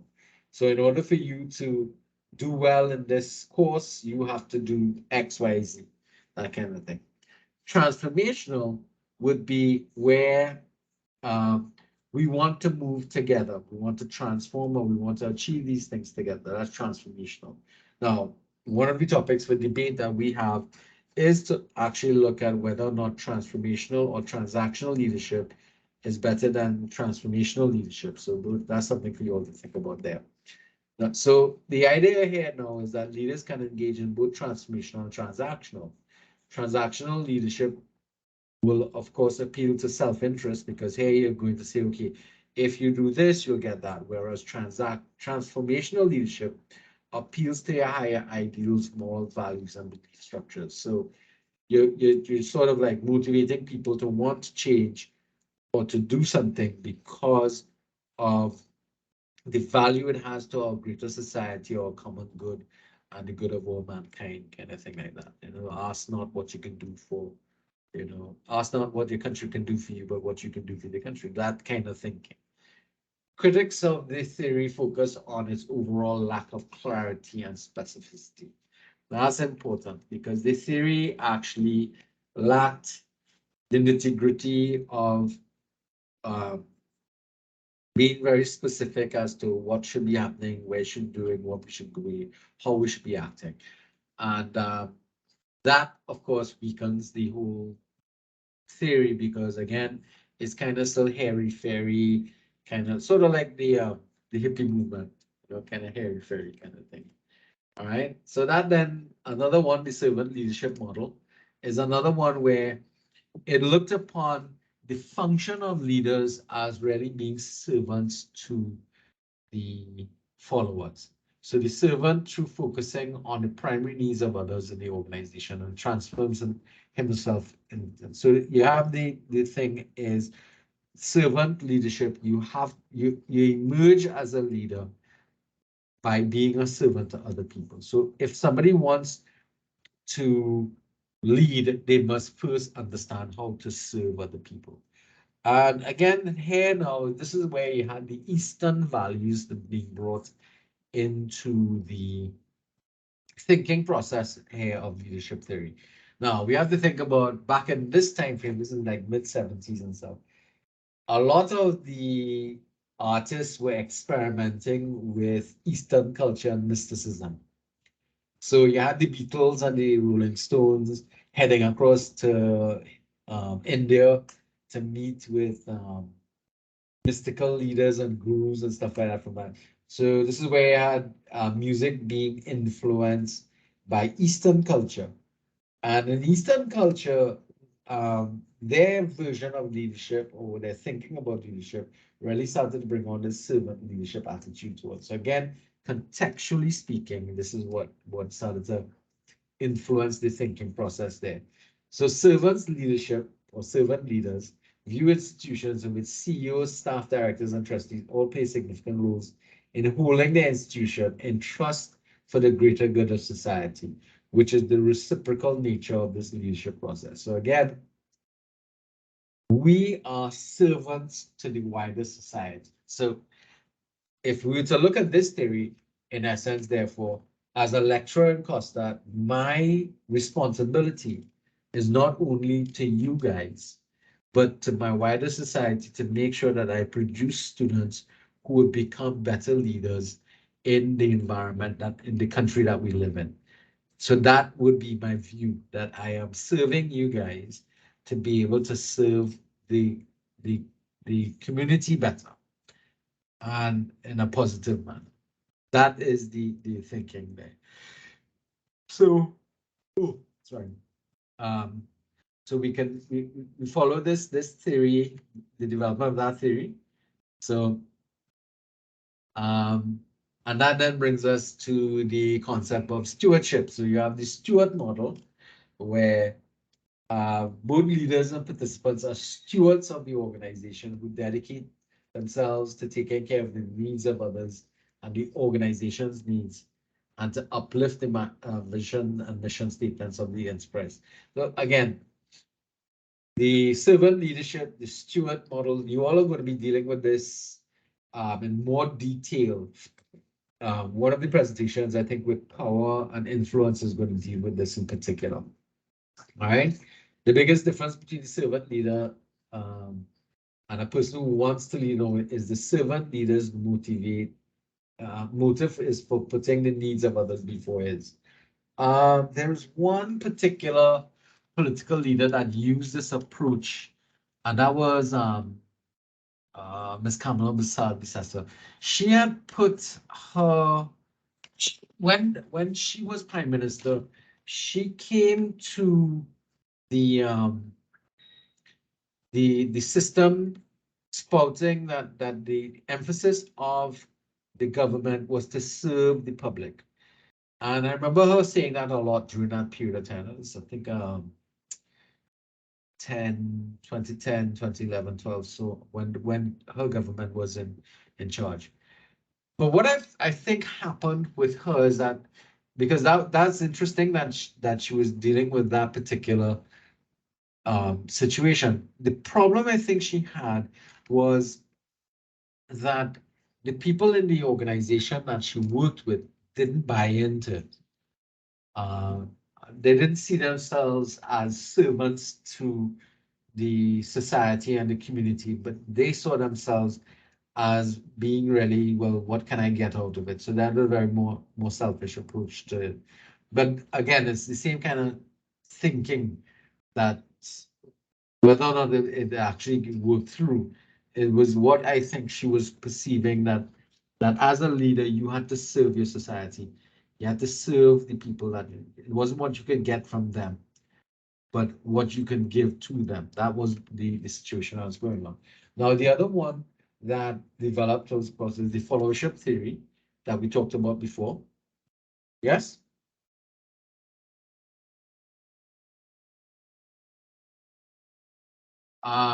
So again, the followership theory is very similar. Are you guys getting a hum on the system? Sorry, a hum? Yeah, no, I'm hearing. No hums. It's my air conditioner, sorry.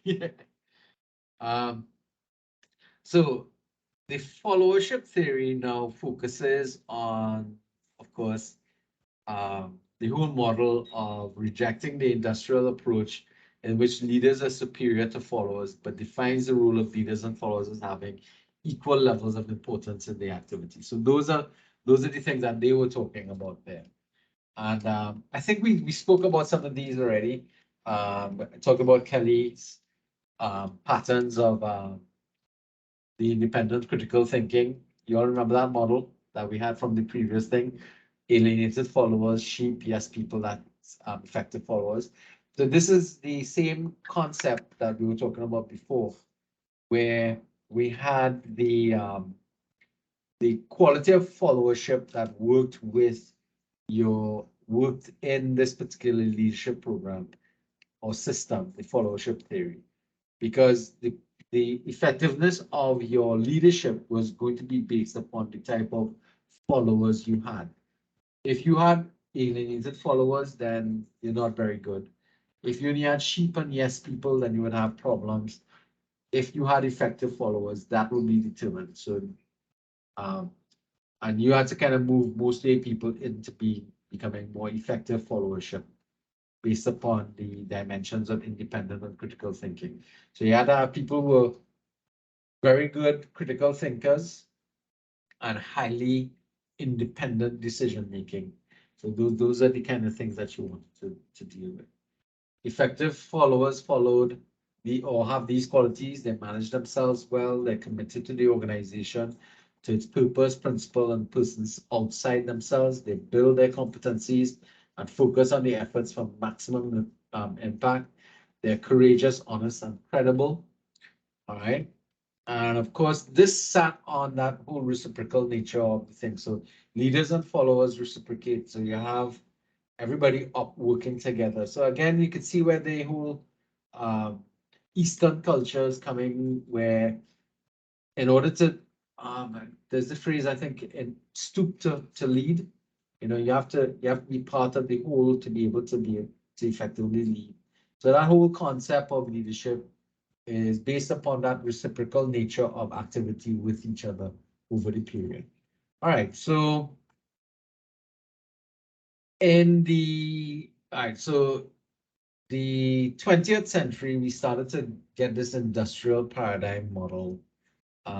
So if you think about this from the 20th century, here you had the development of mass production, um, early 90s. So you have theories that were structurally functionalist, management oriented, personality or focused on the leader, goal achievement dominated, self-interest and individualistic in its outlook. So this is, and of course they are male-oriented, utilitarian in nature, materialistic in nature, rational, technocratic, linear, quantitative, and scientific in language and methodology. So here you're talking about leadership models that were basically male chauvinist and very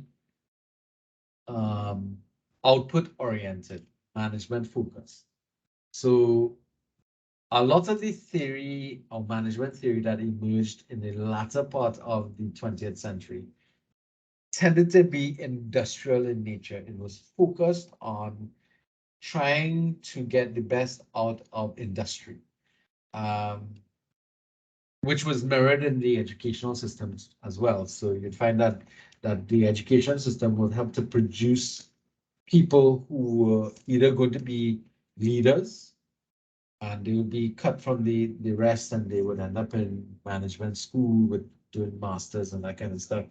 And those who didn't would become the people who everybody else would be, the good worker kind of situation. So that type of stuff that was going on. So obviously, if we're coming out of that industrial type era and we're trying to move to reciprocal leadership theories, that's a massive movement away, because here you're talking about initially treating your colleagues as subordinates to thinking of them as equals and that we are together. So that reciprocal movement from the industrial approach to leadership to the reciprocal nature is a major shift in positioning.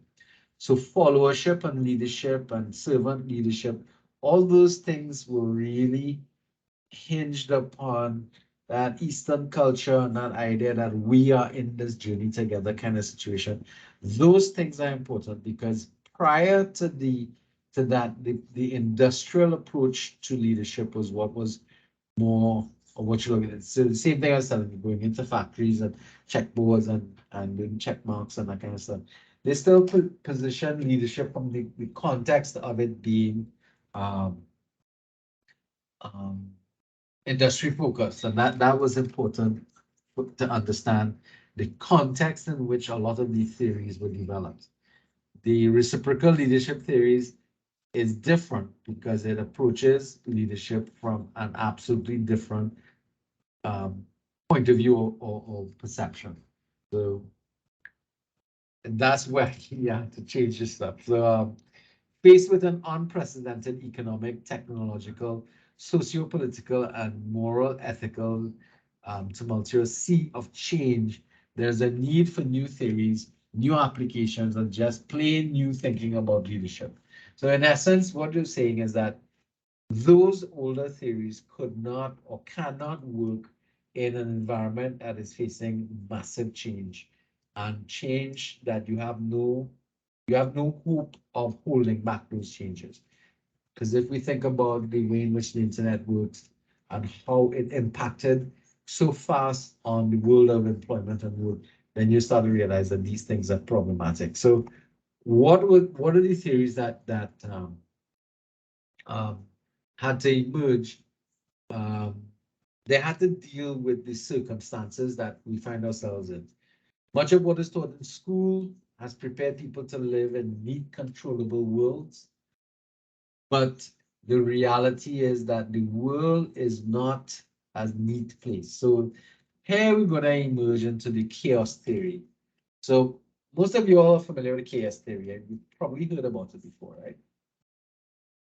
That about the butterfly flapping its wings in North Africa, causing a hurricane in America, that kind of stuff. We all know about that, right?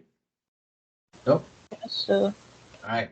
So the whole concept of chaos theory now is that we need a way to be able to work through the world in its chaotic periods, because nothing is predictable the way it was before. And therefore, most people view chaos as something that we have to avoid.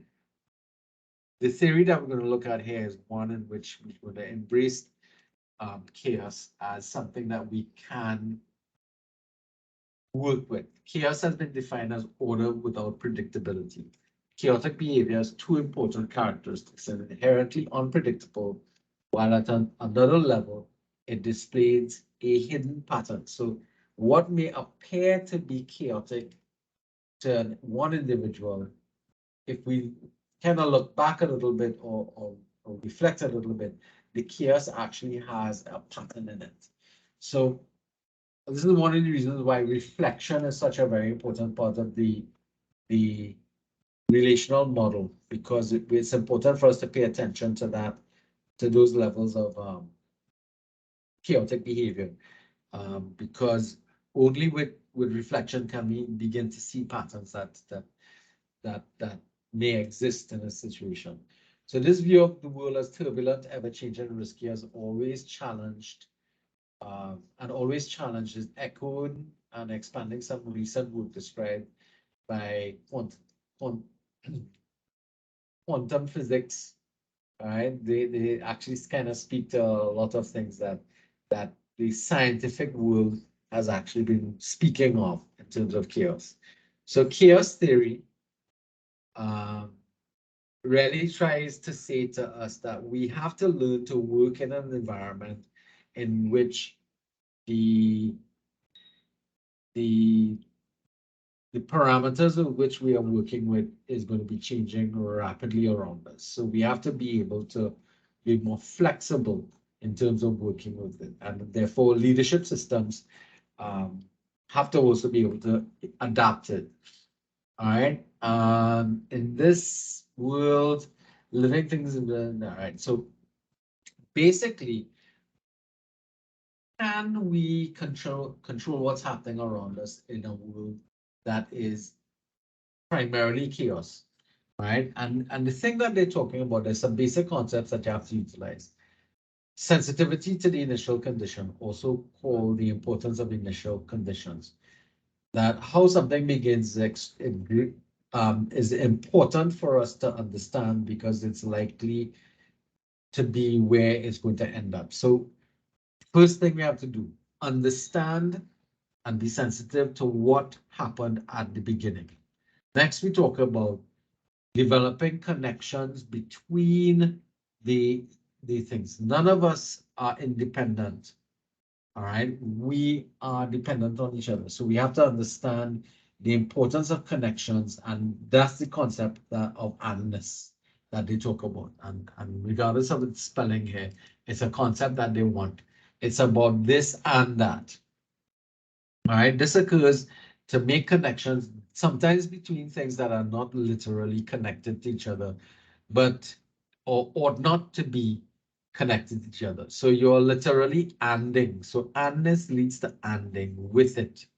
Unless you and with something or somebody, no exchange can occur. So it's you and somebody, or you and some piece of equipment, some piece of, it's no longer dependent only on you. And this is the thing that they want us to realize, that in a world where, or chaos system or chaos theory speaks to, you have to be able to and. You have to be conscious, as I said, of the initial circumstances.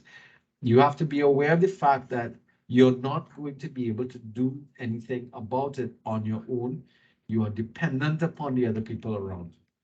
And with that andness, right, you also see you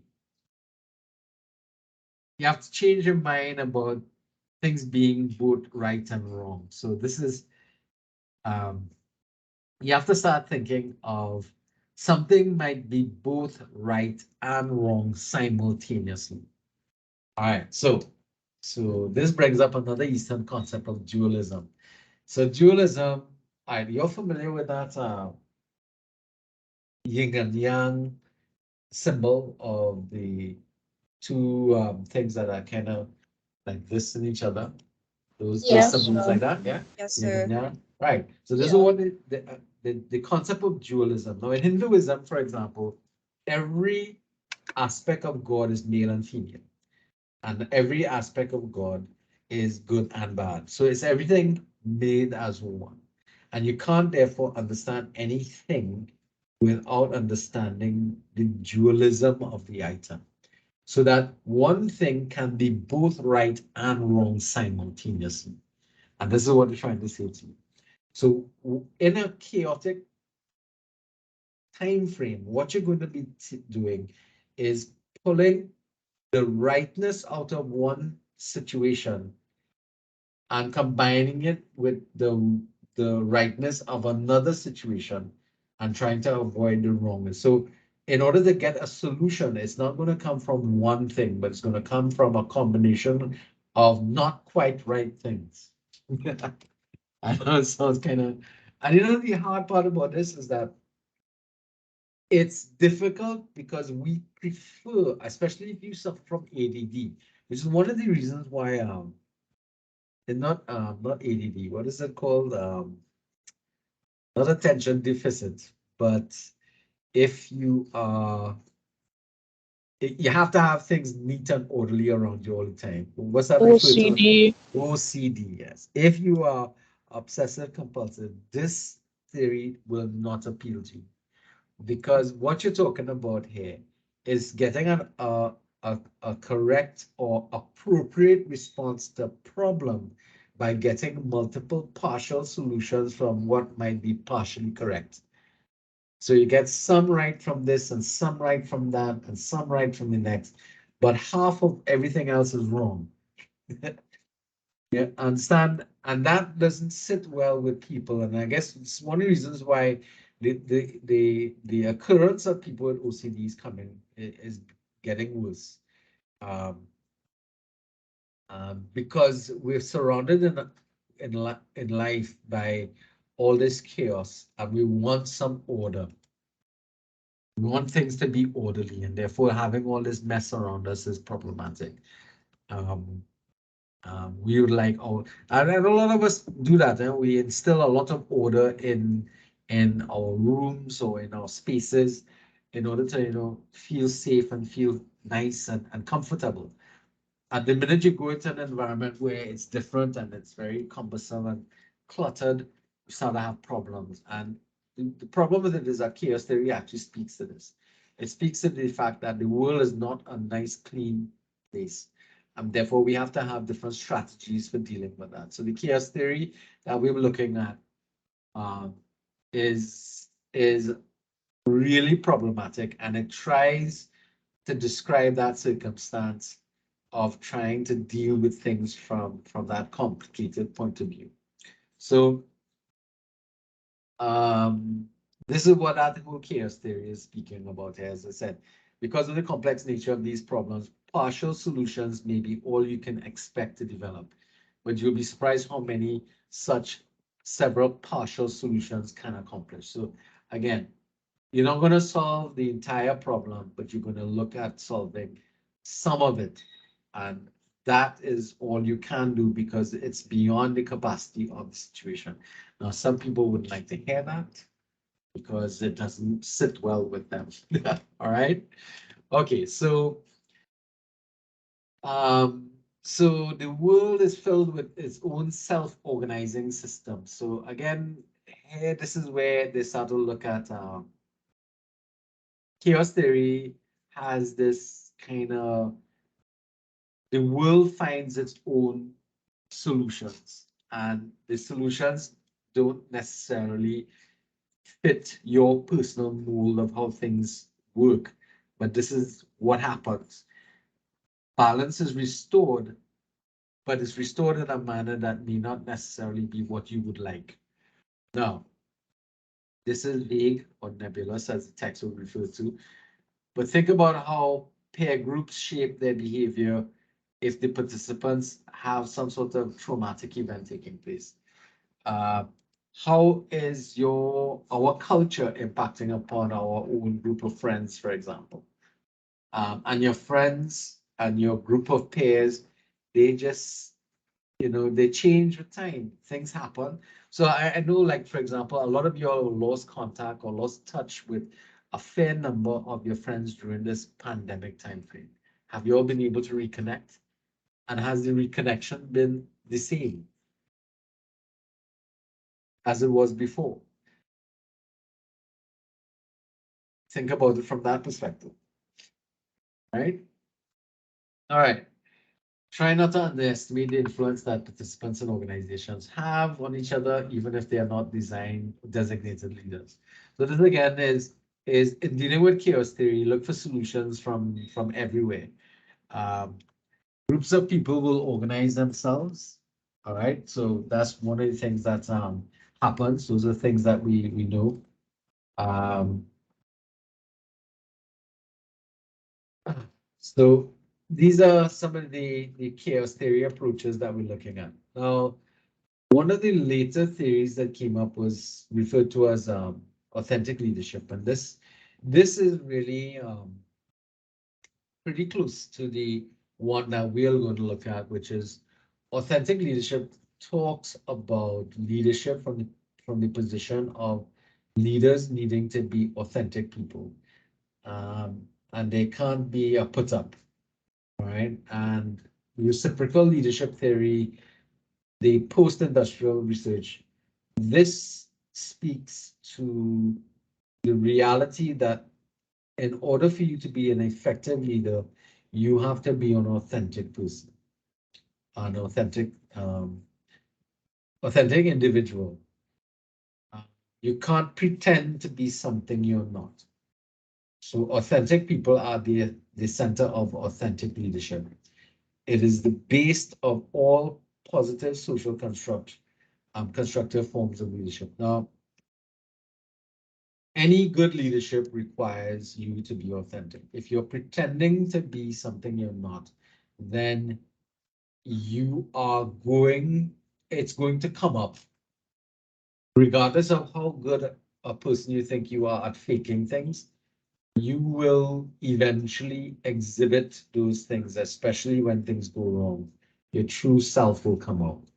So these gentlemen, Luthans and Ovalvo, describes authentic leadership as the confluence of positive psychological, transformational leadership and moral, ethical leadership. And the authentic leader as someone who is confident, hopeful, optimistic, resilient, transparent, moral or ethical, future oriented, and gives priorities to developing associates to be leaders. So this is the other aspect that it's about. Authentic leadership does not hold leadership to be their own domain, but helps to develop other people as potential leaders to move forward. Now, again, we are departing from that whole thing of leadership sitting only within the realm of a few. But now we're moving into the idea, and again, the relational leadership model is about that, empowering other people to take on the leadership responsibility. That's really important, all right? Persons who have achieved high levels of authenticity in what they know, who they are, what they believe and value, and they act upon those values and beliefs while transparently interacting with people, which means they have nothing to hide. They don't hold back. They are who they are. They behave the way they are. They're not on any kind of, what's the word, that they're not on any kind of stories or something along those lines. I don't know what the slang is for that these days. All right. So it's important that we understand this because this sits at the bedrock of relational leadership theory model, because it is important for you to know who you are to be able to exhibit these types of attitudes. This is not easy to do because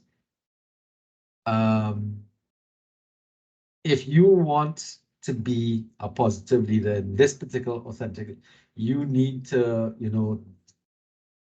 devoid yourself or strip yourself of all negativity and try and emote all that positive emotions that you want to do. Now that's not an easy thing. We all come with baggage, and that baggage has to be aired for everybody to know. So that nobody's going into the situation not avoiding the fact that we have negative things about ourselves, but understanding that as a human being, I am full of faults, and everybody who's full of faults, we try to help each other work it through kind of situation. Again, this leadership, the authentic leadership, has to translate into empowering followership as well. So you have that whole connection coming in there. So a leader will eventually move on and a new leader will come in, and that leader will come from the followers around them. So that's kind of important from the authentic leadership model. But again, you have to think about it from context. So this is coming out into the millennium after the 2000s and stuff like that. And we have to think about what is going on in society then. It's about being real. It's about being true to self. And the whole idea is that you have to be you. You can't be something that you're pretending to be, type of situation. So these are the characteristics: transparency, openness, and trust. Guidance towards worthy objectives, and an emphasis on follow. These are the main characteristics of true, authentic leadership. So these things are qualities that the relational leadership model is going to pull into its model that we're going to be looking at in the future. All right. So the next chapter, I believe we're going to be looking at that development. So what I'd recommend to you guys is looking at this authentic leadership model. It's in the latter part of the chapter. And looking at how it developed, and you'd realize that this is quite, this is less than 20 years old. But it's one of the last major movements or changes in leadership. Very little changes taking place in terms of the modeling for leadership, except that it's become more focused on that whole ethical value system. We've sort of reverted back in a lot of instances to some older modeling in terms of the kind of leaders we're seeing around us. How many of you all have ever come across Machiavellian leadership? Or have ever read about Machiavellian leadership? I am not familiar with it, though. Anybody ever heard or read about Prince Machiavelli?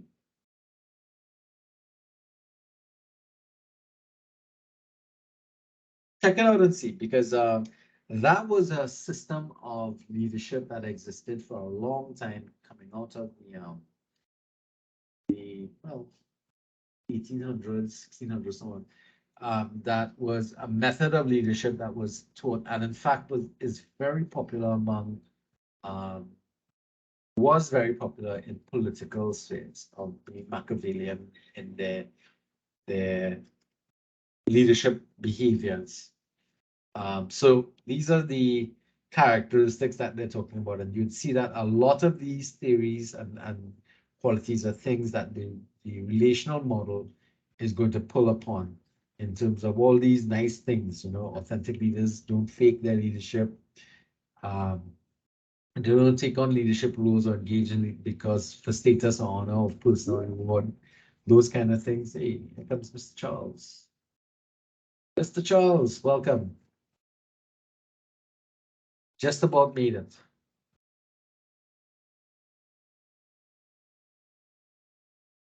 Some people fell off.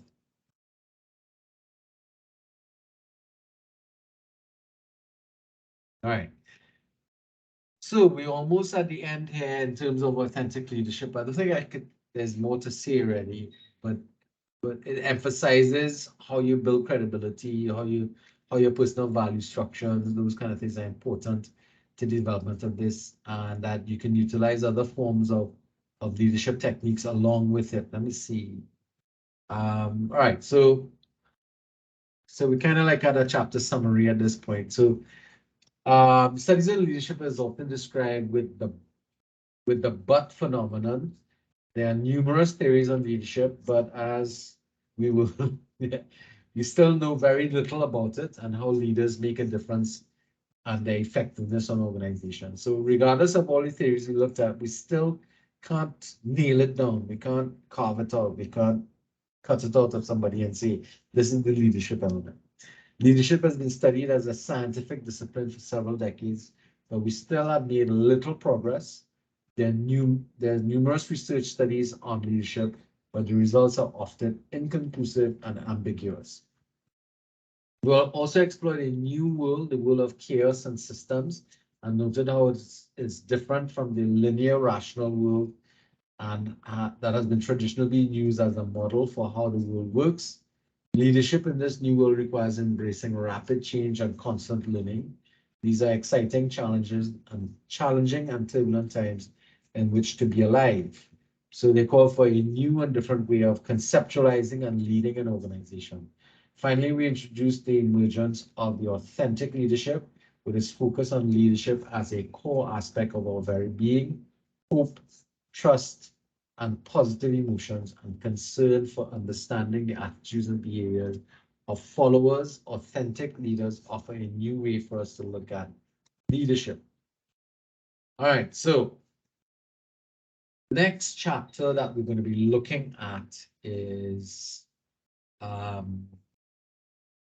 looking at the relational leadership model. Jamal, what's the questions? Yes, sir. I just wanted to make sure that the thing you mentioned is the correct thing I pull up now. The Machiavelli guy.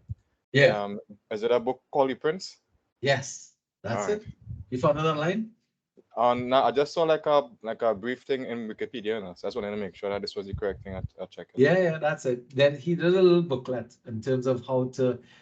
A guy for Prince is somewhere else. Yes. This right. Yeah, I think it's a PDF you could download. You can read it. It's interesting in terms of what advice he was giving to the king at the time that he was training in terms of how to go about leading and the things that he would do. Yeah, it seems so. I was checking out so many chapters. Good. It is nefarious in nature, I must say, in terms of how it does what it does. All right, so the next chapter that we're going to be looking at after this is the chapter on save this. The chapter on relational leadership model. Okay. Are there any questions on what we looked at here? I mean, primarily what we looked at really in chapter 2 is the history of the development of leadership studies. And we could see how much the thinking or the popularity of any particular movement that was taking place in a particular time frame influenced the theoretical development of things that took place in society at that time. So we talked about the influence of Darwinism on the development of the strongest theory. So that's how we had the great man theory and traits approach. And then you have after that, you had industrialization that influenced the systems approaches and behavioral approaches where you go. And there was something that was noted in that. If you know you're being observed, what happens? Anybody here did sociology or psychology? If, as an individual, you know you're being observed and measured, you're likely to change your behavior. So that actually was problematic because what will happen is that if somebody knew that they were being observed for measurement purposes, they will change their behavior, which is one of the reasons why a lot of times we used to use or we still use in teaching service or teacher training, we use clinical observations, right?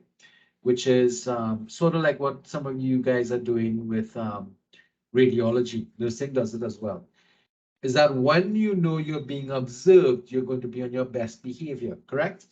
But when you're not being observed, you're likely to go back to old behaviors. Now, I remember what happened. There was a teacher that the students didn't like, right? And when the teacher was on teacher training and they had clinical observations, they came to class and they behaved in an absolutely different manner. And at some point in time, she opened the class up to questions, sorry. And the student asked the question, Miss, why you don't do this when you in regular classes when these people not here? And that really kind of sell out to the people that, and it's quite true. A lot of times you put more effort into something because she's being evaluated based upon her studies and so on to determine whether or not she did do good in her practice. But the reality about it is that unless you're being observed, you don't put your best actions out. Yeah, you understand? And the relational leadership model that we're looking at is one that says or hinges upon the concept or idea that regardless of whether or not you're being observed or not, you're going to be doing the same thing.